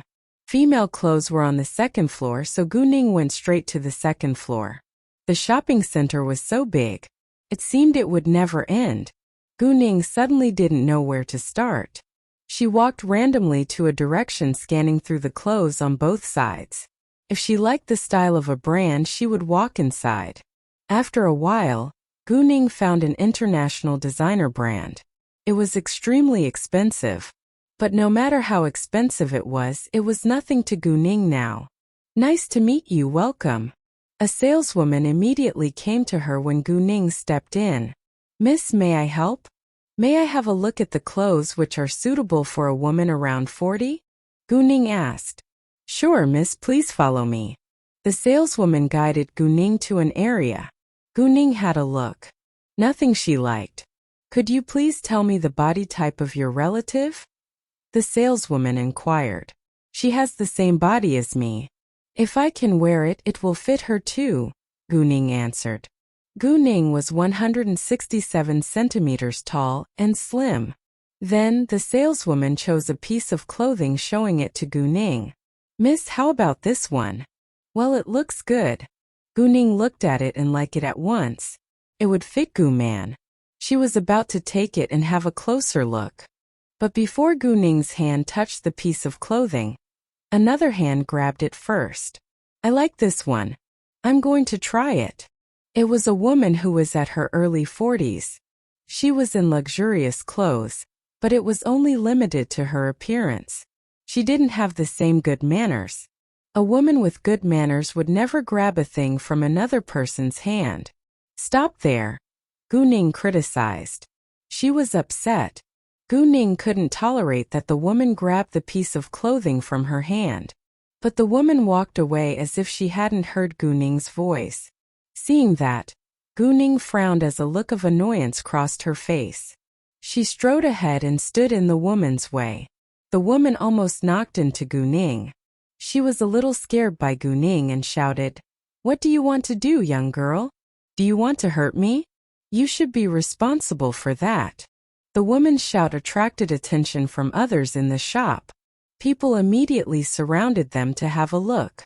Sorry, I chose this piece of clothing before you, Gu-ning said calmly.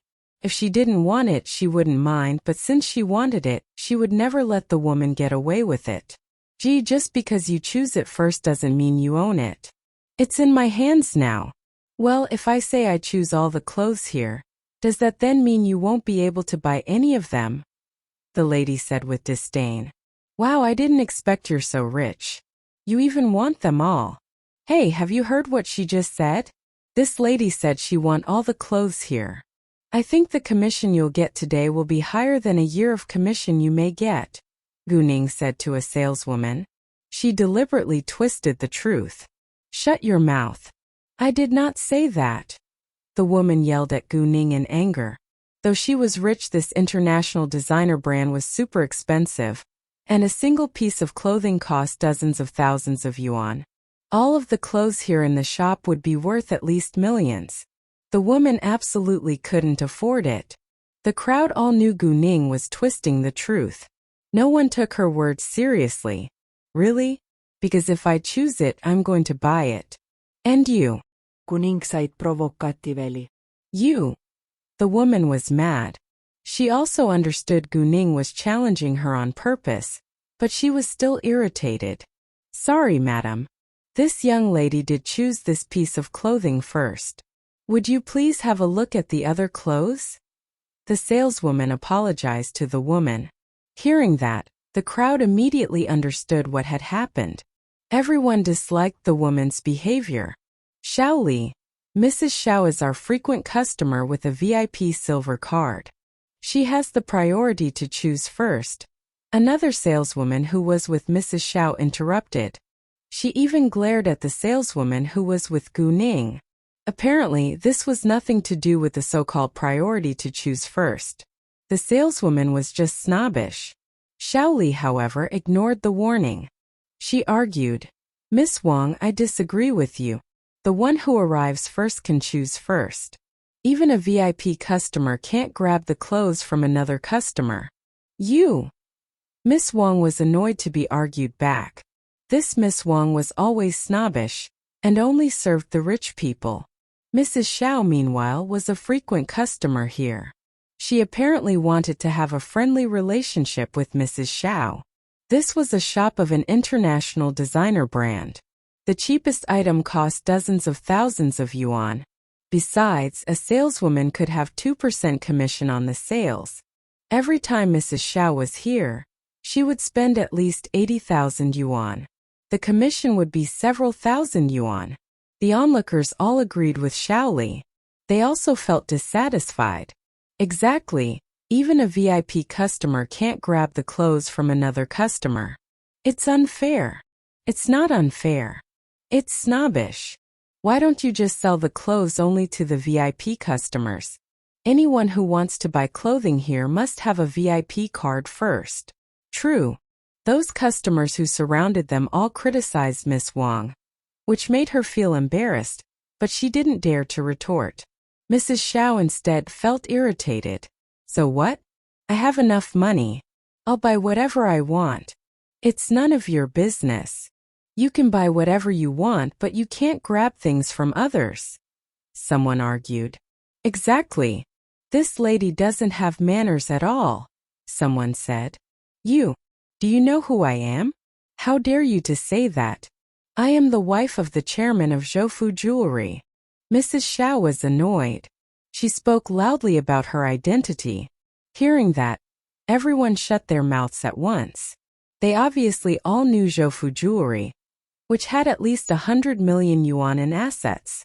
And they just had millions in assets. No one dared to compete with Zhoufu Jewelry. Gu Ning was a little surprised. She didn't expect this woman was Xiaoping's wife. Xiaoping and Zhou Zhenghong didn't get along with each other. Gu Ning therefore disliked Xiaoping's family as well. Those onlookers were afraid of the Xiao family, but Gu Ning wasn't. She directly criticized. Do you think you can do whatever you want as the wife of the chairman of Zhoufu Jewelry? You! Mrs. Xiao didn't expect Gu Ning wasn't afraid of the Xiao family at all. But Mrs. Xiao was too proud. In City F there were many more families who were richer than them. At that moment the store manager came over. What happened? Before anyone else, Gu Ning opened her mouth with slight unkindness. Nice to meet you, manager. Let me ask you a question first. Is it true that your VIP customer can directly grab the clothing from another normal customer as long as she wants to? How is this possible? The one who arrives first chooses first. A VIP customer can only get a discount, the store manager immediately explained. Before long, he soon realized what had happened. He then turned to Miss Wang. Wang Yunyan, what happened? Since there was only one VIP customer, Mrs. Xiao, in the shop, and the saleswoman who was with Mrs. Xiao was Wang Yunyun, the manager naturally turned to her first. Wang Yunyun had no idea the thing would end up like that. She hated Gu Ning so much, but did not dare to show it in front of the manager. Besides, this was the first time such a thing had happened. She did not know how to explain. In the living room there was a chandelier, sofa, coffee table, carpet, TV cabinet, and a TV. The TV was 50 inches large. In the dining room there was a dining table and chairs. In the kitchen there was a refrigerator, oven, gas stove, range hood, pots and pans. All of them had been packed. They were all brand new. The only things missing were rice, oil, salt, and vinegar. There was also a balcony with a fully automatic washing machine in the kitchen. In the study there were bookcases, a desk, a small sofa with 3 seats, and a small coffee table. In the master bedroom there was a bathroom, cloakroom, bed, wardrobe, and a dressing table. There were also a toilet, bed, wardrobe, a desk, and a chair in the second bedroom. In the third bedroom there were a bed, wardrobe, a desk, and a chair, but there wasn't a bathroom. The house had been cleaned often, so it was clean and bright, without dust. However, if they wanted to move in, it had to be cleaned once more. Miss Gu, rest assured. You are a friend of Yifan, so I would never lie to you. The decoration here is absolutely high standard, and the quality is excellent too. All the furniture has certificates, invoices and warranty cards. You don't need to worry at all, Wei Zhirui said with confidence. Actually, Gu Ning knew they were of good quality simply by looking at it and touching it. They went to the second house later. It was the same. Gu Ning then decided to buy those two houses. Although Wei Zhirui knew it was highly possible that Gu Ning would buy the houses, he was still thrilled to hear the affirmative answer. Although Wei Zhirui and Qin Yifan were friends, he wasn't from a rich family. He earned everything by working hard. Once he sold a house, he could earn a commission. How could he not be happy? Wei Zhirui became the sales manager of Fenghua Luxury Mansion, which was a big real estate company, at a young age. He was a very capable man. Miss Gu, do you want to pay by full payment or installments? Wei Zhirui asked. Full payment, Gu Ning answered. Wei Zhirui was shocked again. Full payment? 160 square meter. Big well-decorated houses in the front position cost around 13 million yuan. This girl must be super rich. To be honest, although Fenghua Luxury Mansion was a high-end residential area and most of the people who lived here were rich, many of them had paid by installments. There were 2,000 households in Fenghua Luxury Mansion currently, but only dozens of them had paid by full payment. Even those who had dozens of millions of yuan of wealth had paid by installments. The salespeople could extract the commission from the interest, and the total commission was higher than that of a full payment. But no one knew how long they could keep their job. Therefore, it was better to have a total commission at once. The owners of those two houses won't be the same person. I only brought a copy of one of their ID cards with me, so I'll buy one first and pay the deposit for the other. I'll pay the full amount tomorrow, Gu Ning said. No problem, Wei Zhirui answered. He then helped Gu Ning with the legal procedure. Gu Ning had already prepared a copy of Gu Man's ID card. She only wrote Gu Man's name on the property ownership certificate. Because the first house was paid by one-time payment, only the copy of an ID card was needed. The second one was a little troublesome. Since it was a house bought after marriage, it was necessary to have a household register, an ID card and a marriage certificate. Gu Ning would not only write Gu Qing's name on the property ownership certificate because of their intimate relation. She also knew her uncle Jiang Su was a good man, who treated Gu Qing and Jiang Xinhua very well. Thus, Gu Ning didn't regard Jiang Su as an outsider. Miss Gu, both of your well-decorated houses are 165 square meters big. The total price is 13.6 million yuan. After the biggest discount I can give you, it is 12.92 million yuan in total, Wei Zhirui said. Thanks a lot. Gu Ning thanked him with sincerity. Gu Ning knew the man had done his best, and she did appreciate what the man had done for her. Besides, Wei Zhirui probably could only gain 100,000 yuan from that deal. The total amount of a house is 6.45 million yuan, and the deposit for the other one is 100,000 yuan. Thus, Miss Gu, you need to pay 6.55 million yuan now, Wei Zhirui said.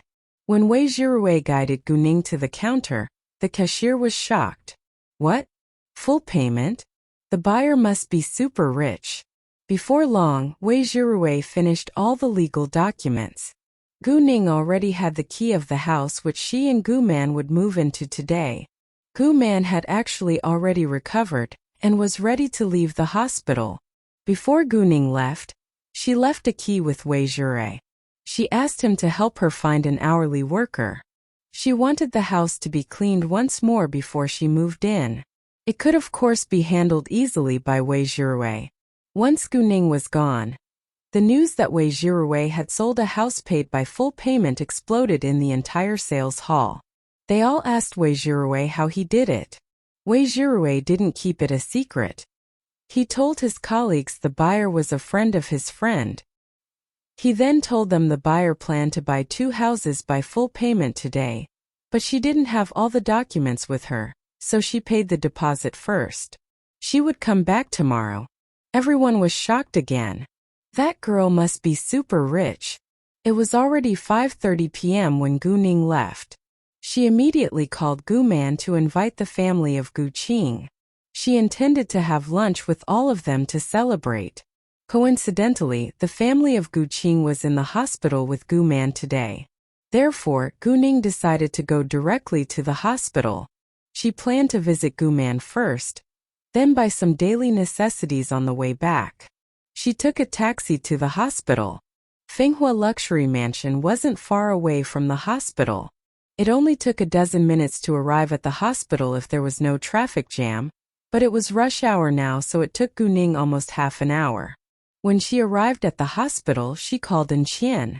She told Qian her mother was about to leave, and she also wanted to invite Qian for a meal once she was free.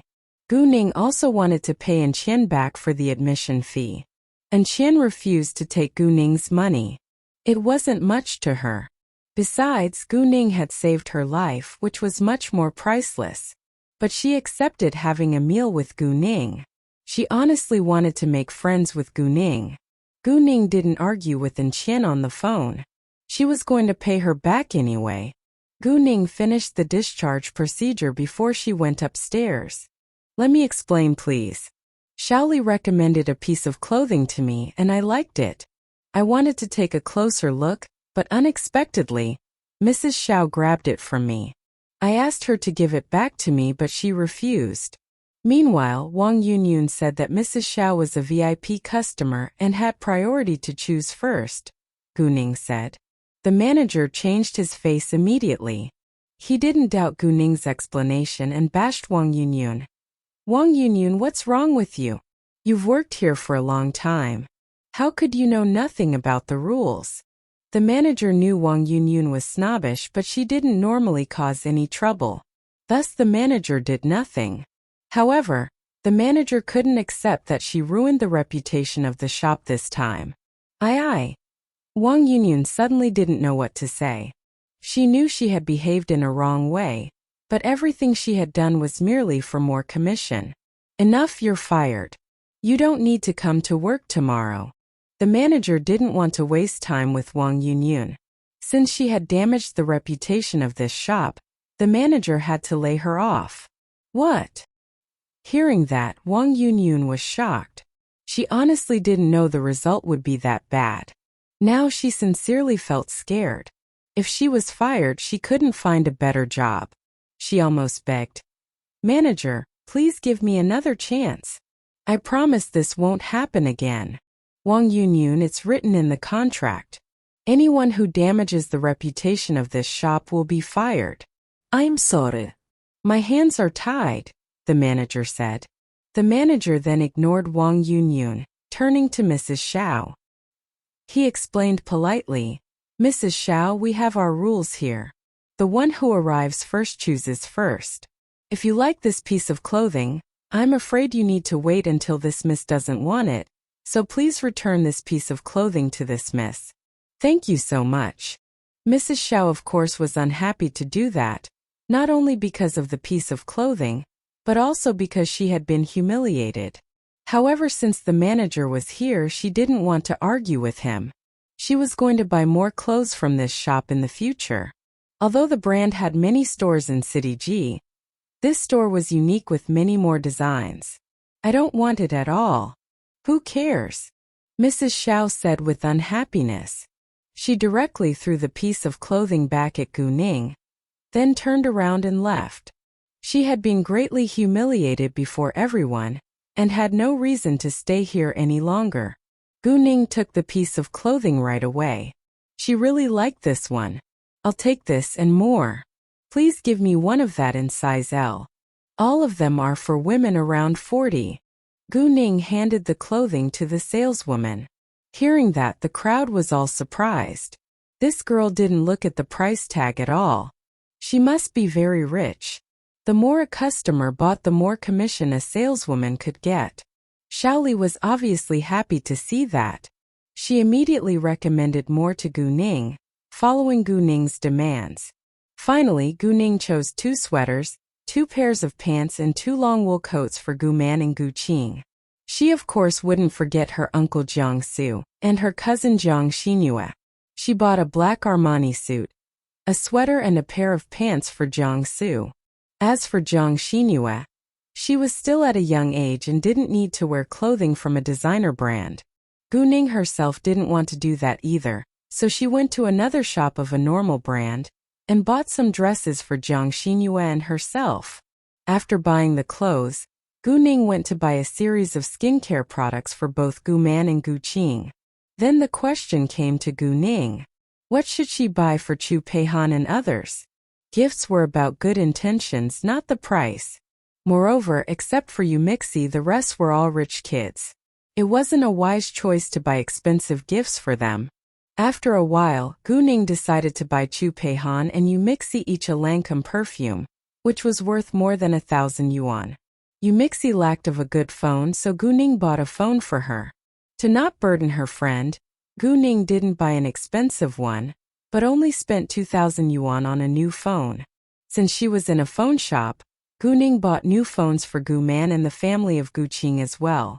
As for Hao Ran and the boys, she bought 4 Armani wallets for them, which cost around 1,000 yuan each.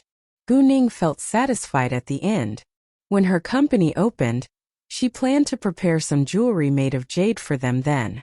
When she received Zhou Zhenghong's call, Guning had almost finished her shopping. Before she left, she went to the ladies' room, putting all the gifts into her telepathic eye space. It would be a lot if she carried them by hand. Their appointed place was a restaurant beside the commercial building. Guning walked straight to the restaurant after she left the commercial building. She stepped into the elevator. When the door was almost closed, a man suddenly dashed in and knocked into Guning by accident. "Oh, sorry, I'm in a hurry," the man apologized. "It's nothing," Guning said.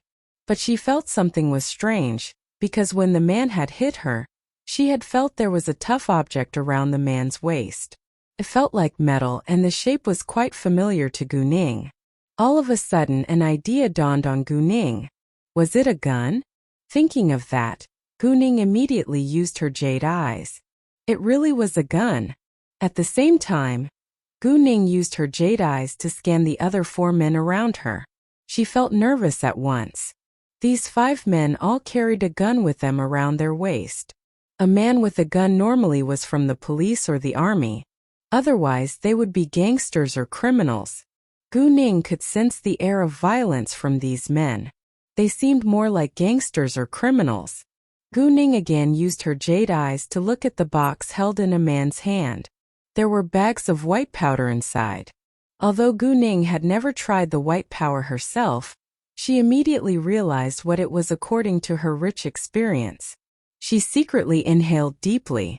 These men must be here to trade. It was none of her business, so Guning didn't plan to get involved. The elevator stopped at the 5th floor. Guning left the elevator. Coincidentally, the 5 men all left at the 5th floor too. Guning walked to the appointed private room. To her surprise, her private room was exactly next to the private room of those men. "Boss, here you are. Please have a seat." The minute Guning appeared, Zhou Zhenghong immediately greeted her. He pulled out the chair for her too. "Boss, I didn't know what your favorites are, so I didn't order yet. Now please order the food." Zhou Zhenghong handed the menu to Guning, then rang the service bell. "Take care then." Qin Yifan knew that Guning was going back today, so he wasn't surprised that she was in the airport now. After Qin Yifan hung up, Li Jinyu asked him with a meaningful look, "Your attitude towards the girl Guning is different. Tell me the truth. Do you like her?" Qin Yifan was struck dumb. He did appreciate Guning, but he didn't know whether he liked Guning himself. He just felt happy and relaxed whenever he was with her. "I have no idea." Qin Yifan gave a vague answer because he truly didn't know. However, his vague answer showed that he might actually like her. Although Li Jinyu was disappointed to hear that, he said nothing. He clearly knew that Qin Yifan treated Li Zhenjin as his younger sister. He wasn't willing to marry her, but Li Jinyu still had hope. Qin Yifan's parents li Li Zhenzen. They all hoped for Qin Yifan to marry Li Zhenjin. but they would also respect Qin Yifan's choice. Therefore, the Li family couldn't urge Qin Yifan to marry Li Zhangjin for the good of their relationship. Qin Yifan then immediately called his friend to help Gu Ning. At the same time, what had happened in the restaurant was aired on TV. People all felt surprised. However, the news reports didn't mention Gu Ning. Although Gu Ning had helped a lot in the gun war, Leng Xiaoting was afraid that she would be revenged by other gangsters, so he ordered them to not mention her name. At 3:15 p.m., the plane landed at the airport of City F. Gu Ning checked her phone and saw that she received a message from Qin Yifan. Qin Yifan told her that he had settled everything. His friend's name and number were attached to the message. The man was called Wei Zhirui. Gu Ning sent a message back to thank him. When Gu Ning walked out of the airport, she called Gu Man. She told her mother she was back, but she planned to take a look at the houses before going back to the hospital. Gu Ning took a taxi heading straight to Fenghua Luxury Mansion. On her way, she called Wei Zhirui to politely tell him she was coming and her intention. Wei Zhirui of course wouldn't reject such a profitable deal.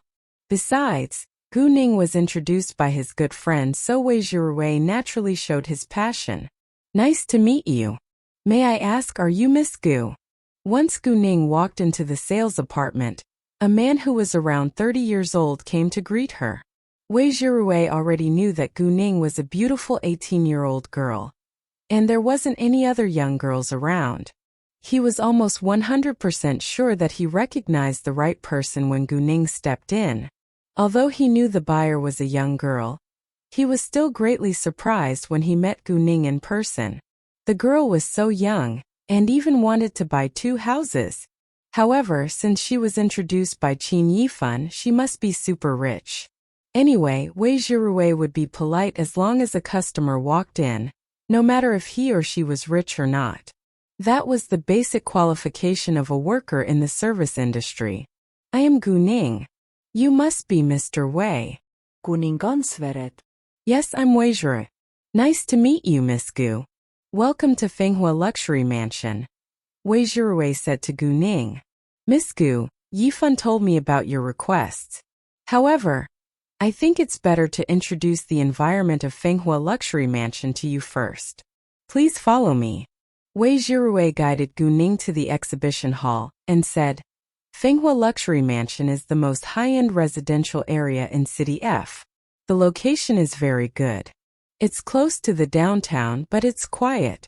There is a medium-sized shopping mall across the road from Fenghua Luxury Mansion. There are also food supermarkets, clothing, furniture, and so forth inside. There are also many banks around, so it's very convenient to live here. The facilities, preservation, and property service of Fenghua Luxury Mansion are all of high quality. Fenghua Luxury Mansion is planned in the form of a district within a central district. Each district forms a community with between 4 and 8 buildings with independent gates. The residents need a card to get in, and an outsider needs to get the guidance or permission of a resident here. Only after the security guard is informed can the outsider come in. Of course, it is possible that someone could secretly follow a resident and get in, but if anyone directly affects you, you can immediately call the security room. The security guard will take him or her out as fast as possible. There are small squares, greenery, swimming pools, leisure bars, gyms, and small food supermarkets inside as well. Miss Gu, if you want well-decorated houses, the choices of location and floor are limited, because we only have 3 floors with well-decorated houses in each building. The floors of each building are different. There are 6 households on each floor, 2 with 4 bedrooms, 2 with 3 bedrooms, and 2 with 2 bedrooms. If you want a 3-bedroom house, there are 2 best choices available. One is in the E zone and the other is in the G zone. Each zone is a community of 4 or 5 buildings. If you come in from the gate and walk at a general speed, it only takes 10 to 20 minutes to arrive. We do, however, have sightseeing cars around here. If you take the car, it only takes 3 minutes. Wei Zhirui then pointed out the location for Gu Ning. The houses were in the front half of the district, and it was indeed a good position. There are 5 buildings in E-Zone, and 3 three-bedroom houses in Building E3. However, they aren't on the same floor. Each house is 120 square meters big. There are also 4 buildings in G-Zone with 3 three-bedroom houses in Building G2. 2 of them are on the 9th floor and the size is relatively larger. It is 160 square meters big with an indoor garden, 3 rooms and 1 living room, 1 study, 1 kitchen and 3 bathrooms. There is a large balcony in the living room. Here is a model of the apartment. Please have a look. Saying that, Wei Jirue guided Gu Ning to the model's area. Before Gu Ning saw the size of the houses, she had already planned to buy one that was 160 square meters. Although she felt it was a little large for her and her mother alone, fortunately, there were 2 houses on the same floor. It'll be very lively if the family of Gu Qing also moved in. Gu Ning was very satisfied with the houses that were 160 square meters, but before she decided, she wanted to have a look at its decoration first. Although Fenghua Luxury Mansion was a high-end district, and its decoration was also of high quality, it was better to have a look in person first. They took the sightseeing car and arrived within 3 minutes. Could be faster if no one got on and off on the way. They then took the elevator to the 9th floor. Wei Jirue opened the door for Gu Ning. Once they walked in, an indoor garden came into view. There was a shoe cabinet beside the door. A tea table and fish tanks were in the garden. There was, however, no fish in the fish tank because the house wasn't occupied. When a waiter opened the door, Gu Ning glimpsed as a group of men walked by. She unexpectedly found she was familiar with the front man's figure. However, when she looked over, they were gone. Gu Ning didn't know many men, and even less of them could leave an unforgettable impression on her. Thus she immediately knew who he was. The man must be the one who had given her the king's green. What a coincidence! He was here too. Gu Ning didn't bother to think further about it. She moved her sight back to the menu. She ordered 2 dishes, then gave the menu back to Zhou Zhenghang. Uncle Zhou, please help yourself and order something you like. Zhou Zhenghang took the menu. He ordered 2 dishes as well, then handed the menu to the waiter. When the waiter left, Zhou Zhenghang immediately took out a file paper bag, giving it to Gu Ning. Boss, I've set up the contract. Please have a look. If there is anything you think is inappropriate, I can adjust it. Great. Gu Ning took it. She opened the paper bag and started to read the document inside. With her powerful jade eyes, it was super easy for Gu Ning to read through the contract quickly, but in front of Zhou Zhenghang, Gu Ning had to pretend. She deliberately spent more time on the papers to make it seem natural. The contract only had 2 pages, so although Gu Ning slowed down her reading pace on purpose, she still finished it in 2 minutes. The labor contract between Gu Ning and Zhou Zhenghang said that Zhou Zhenghang was the executive director of the Jade Beauty Jewelry Company. He had absolute right of discourse. The registered capital of the Jade Beauty Jewelry Company was 100 million yuan. In addition to the monthly salary, Zhou Zhenghang also owned 20% of the shares of the Jade Beauty Jewelry Company. Well, I think it's good, Gu Ning said. She signed her name in Party A, and then handed it to Zhou Zhenghang. Zhou Zhenghang also signed his name. Gu Ning couldn't help using her jade eyes to see into the private room next door. She saw those men that she saw in the elevator, and another group of men sat across a table. There were 2 black boxes on the table in front of the 2 groups. They were in a luxurious restaurant with great insulation, so she couldn't hear anything because they weren't speaking loudly. She could only see what they were doing. They opened the boxes. One of them was full of bags of white powder, while the other was filled with piles of bills and gold bars. Apparently, they were in the middle of a deal. Although Gu Ning knew they were doing something illegal, she knew she shouldn't get involved. Moreover, there were at least 10 men with guns. Gu Ning wasn't powerful enough to fight against them. Gu Ning brought her sight back, lifting the teacup to drink a sip. However, in the private room adjacent to the private room next door, there were 3 men. One of them was Leng Xiaoting. Leng Xiaoting was dressed in black clothes. He was tall and expressionless. He was wearing earphones listening to the sound from the adjacent room and was monitoring the conversation. Meanwhile, a young man walked over talking to Leng Xiaoting. Captain, except for us and the enemies, there are also people in another private room on this floor. It's room number 3, which is right next to our enemy's room. I've already informed the manager to get them to leave. Great. Leng Xiaoting answered lightly and said nothing else. Because they didn't know their enemy's appointed place beforehand, they weren't well prepared in advance. They could only check the surrounding situation after the appointed place had been confirmed. Even the bug was secretly set by one of Leng Xiaoting's men who had disguised himself as a waiter. Knock knock. At that moment, the door of Gu Ning's private room was knocked on and was then pushed open. Gu Ning, though it was the waiter. But to her surprise, 2 men who were around 30 walked in. Both Gu Ning and Zhou Zhenghong frowned a little. One of the men was full of regret, saying, "Nice to meet you, miss and sir. I'm the hotel manager. I'm so sorry to bother you for a special condition." The man with the hotel manager walked in front of Gu Ning. He took out a document and handed it to Gu Ning. He said, "Nice to meet you both. This is my certificate as a military officer. Our military is currently carrying out a task on this floor. For your safety, I hope you can immediately move to a private room upstairs." Sorry about that. Knowing that, Zhou Zhenghong was completely shocked while Gu Ning was merely a little surprised. It must have something to do with the people in the next room. However, could the man be from the military? Well, the man did look like a military man. Sure. Gu Ning didn't want to be involved either.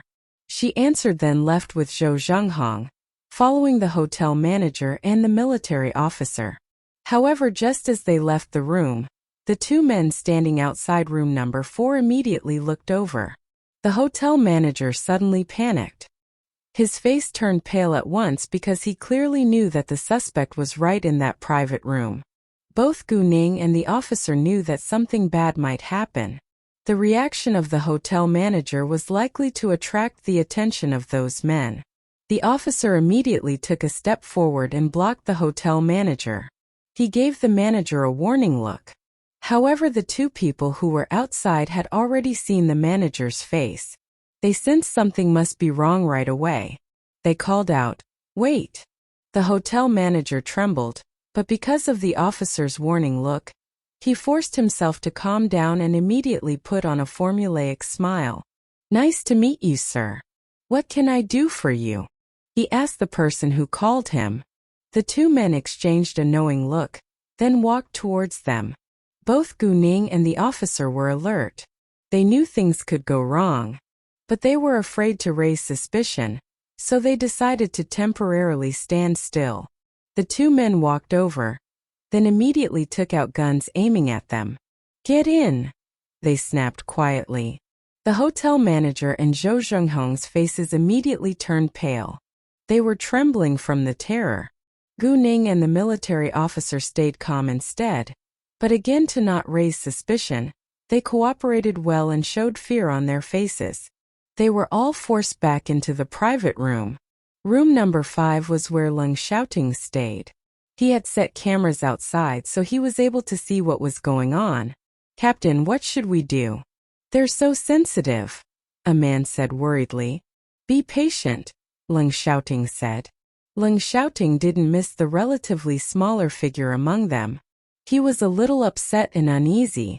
It seemed that he was concerned about her safety. "In room number 3. You just saw us. Why did you look so scared?" a suspect asked the hotel manager. He recognized the hotel manager, so he was particularly sensitive. Nothing," the hotel manager denied. He tried to stay calm but failed. The 2 men definitely didn't believe him. "Tell them we have a problem here," one of the men said to the other. The other man then turned to walk out. Gu Ning looked at the man's gun. He hadn't cocked it yet. If Gu Ning went to grab his gun, there was no chance for the man to shoot. In other words, it was safe for Gu Ning to do so. Gu Ning gave the military officer a knowing look. The latter immediately understood. The military officer was amazed too. This young girl wasn't afraid at all. She even wanted to act first. To be honest, the military officer didn't trust Gu Ning's ability. He was a little hesitant, but when he saw Gu Ning's undeniable look, he immediately felt more confident. Therefore, he nodded slightly as affirmation.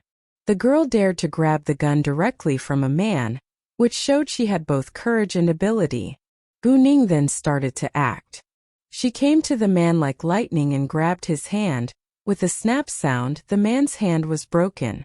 Meanwhile, the military officer pulled his gun out, shooting at the other man. Before the man could make a sound, Gu Ning immediately stuffed his mouth with tissues. She then raised her hand and slashed it toward his neck. The man immediately lost consciousness. Because the officer's gun was equipped with a silencer, it did not make any sound. He accurately shot the other man in the head. The man then silently fell onto the ground. It all happened too fast to be noticed. The two men still didn't realize what had happened before they were both killed. Both the hotel manager and Zhou Zhenghong rounded their eyes in shock. They felt like they were in a dream. The military officer instead was also surprised by Gu Ning.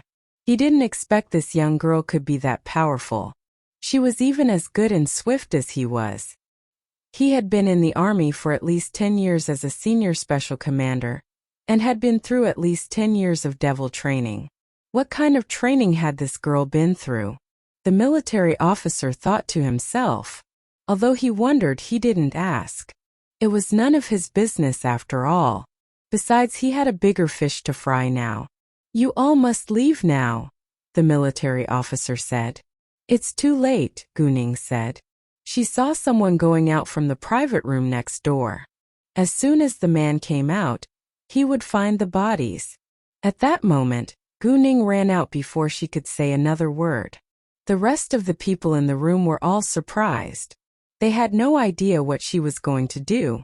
Zhou Zhenghong wanted to have a look, because he was worried about Gu Ning's safety. However, he was stopped by the military officer. Instead, the military officer followed her. Leng Xiaoting on the other side noticed Gu Ning was coming out. Seeing Gu Ning is out, they knew the people in private room number 3 were fine now, but why was Gu Ning rushing out? Amid all the confusion, Gu Ning dashed to the door of private room number 4. At the same time, the door was pushed open and a man walked out. Before the man noticed Gu Ning coming, Gu Ning hit him with great force. The man lost consciousness at short notice and fell onto the ground. Gu Ning then grabbed his gun. Watching that, Leng Xiaoting and his people who were staring at the screen, as well as the military officer who followed Gu Ning out, were all shocked. They now understood why Gu Ning said that it was too late. But how could she know that there was a man coming out? Knowing that Gu Ning was safe, Leng Xiaoting was relieved. Now it was time for them to act. 3 of them walked out immediately. Gu Ning's gaze met Leng Xiaoting's eyes coincidentally. Seeing his handsome cold face, Gu Ning's heart skipped a beat. But she knew it wasn't the appropriate time to appreciate the handsome man. Get back to the private room, Leng Xiaoting said to Gu Ning. I can protect myself, Gu Ning replied. She wouldn't go back. Leng Xiaoting frowned a little. He was apparently dissatisfied, but he didn't say anything more. He was confident that as long as he was here, he could protect the young girl. Immediately after that, Leng Xiaoting and his people ran into private room number 4. A round of gunshots followed. Once the gunshots sounded, the whole building was lost in terror. People ran away trying to hide. The building even shook a little. Zhou Zhenghong and the hotel manager were scared and hid themselves directly under the table. Zhou Zhenghong was very worried about Gu Ning, but he did not dare to go out. Moreover, he didn't go out because of Gu Ning's warning. Before long, the gunshots stopped. Meanwhile, the sirens also sounded downstairs, but the police were notified in advance and cleaned up the scene. Although Gu Ning didn't walk into the room, She knew clearly what was happening inside because she used her jade eyes. Leng Xiaoting only had 3 men with him, while the other party had 7 or 8 men. But for the suspect, the appearance of Leng Xiaoting and his men was so unexpected. Thus when the other party reacted, it was already too late and they were all killed. And Leng Xiaoting as well his men were all safe. They were amazingly powerful. Although the mission was completed, Leng Xiaoting and his men didn't leave right away. They were waiting for the police so that they could hand over. Gu Ning turned around to go into her private room. She told Zhou Zhenghong and the hotel manager it was all right now. "Boss, are you all right?" Zhou Zhenghong heard Gu Ning's voice. He immediately moved out from beneath the table, along with the hotel manager. Seeing that, Gu Ning felt like laughing, but she had no intention to make fun of them. It had been a gun war, and it was totally understandable that people got scared. Infine, Gu Ning replied. "Manager, I suppose you need to close the restaurant for a while because of what has just happened." "We won't bother you here," Gu Ning said. Sure. "I'm so sorry about that, miss." "Oh, thank you so much for rescuing me." The manager didn't forget that Gu Ning had saved his life. "I was saving myself too," Gu Ning said. She wasn't being modest, she simply told the truth. Then Gu Ning together with Zhou Zhenghong, who hadn't recovered from the shock yet, went outside. "Please wait." Before they went far away, Leng Xiaoting stopped them. "Sir, what's up?" Gu Ning turned around. She looked at Leng Xiaoting walking to her with her big beautiful eyes. Her voice sounded charming. All the men were softened. Leng Xiaoting's heart skipped a beat as well. This girl is so adorable. But the feeling quickly went away. Leng Xiaoting came to Gu Ning, reaching out his hand. Non-military or police personnel are not allowed to hold guns privately. Once found, it must be handled as illegal behavior. Everyone was shocked. What? This young girl had a gun? They had noticed that Gu Ning had grabbed the suspect's gun, but didn't hand it over. However, Gu Ning left a good impression on them given she had been of great help, so they didn't think further about it. They believed the young girl was simply curious about a gun. Gu Ning was reluctant to do it at first, but then she resignedly took a gun out of her backpack, throwing it back to Leng Xiaoting. "Can't hide it from you, huh?" she complained. Gu Ning didn't have chance to put the gun into the room of her telepathic eyes, so if he wanted to search her body for it, she couldn't hide it. Thus she had to give it to him. "Uncle Zhou, let's go." Gu Ning called Zhou Zhenghong, who was distracted. Zhou Zhenghong immediately followed her. When Gu Ning disappeared at the end of the passage, Leng Xiaoting found the suspect who was lying on the ground in private room number 3. He sensed something wasn't right. He walked over and searched the suspect's body. Nothing. Indeed, Gu Ning carried another gun with her, which belonged to that suspect. If Gu Ning hadn't had another gun with her, she wouldn't have been willing to give the first gun to Leng Xiaoting. Leng Xiaoting was annoyed, but not upset. It seemed that he trusted her and believed that she wouldn't do anything harmful, so he didn't chase her, but instead focused on what had just happened in the hotel. After all, he knew she was a student from the number 3 high school in City F. He could always find her later. "Boss, you're so awesome." When they left the hotel, Zhou Zhenghong finally recovered from the shock. He now admired Gu Ning more than ever.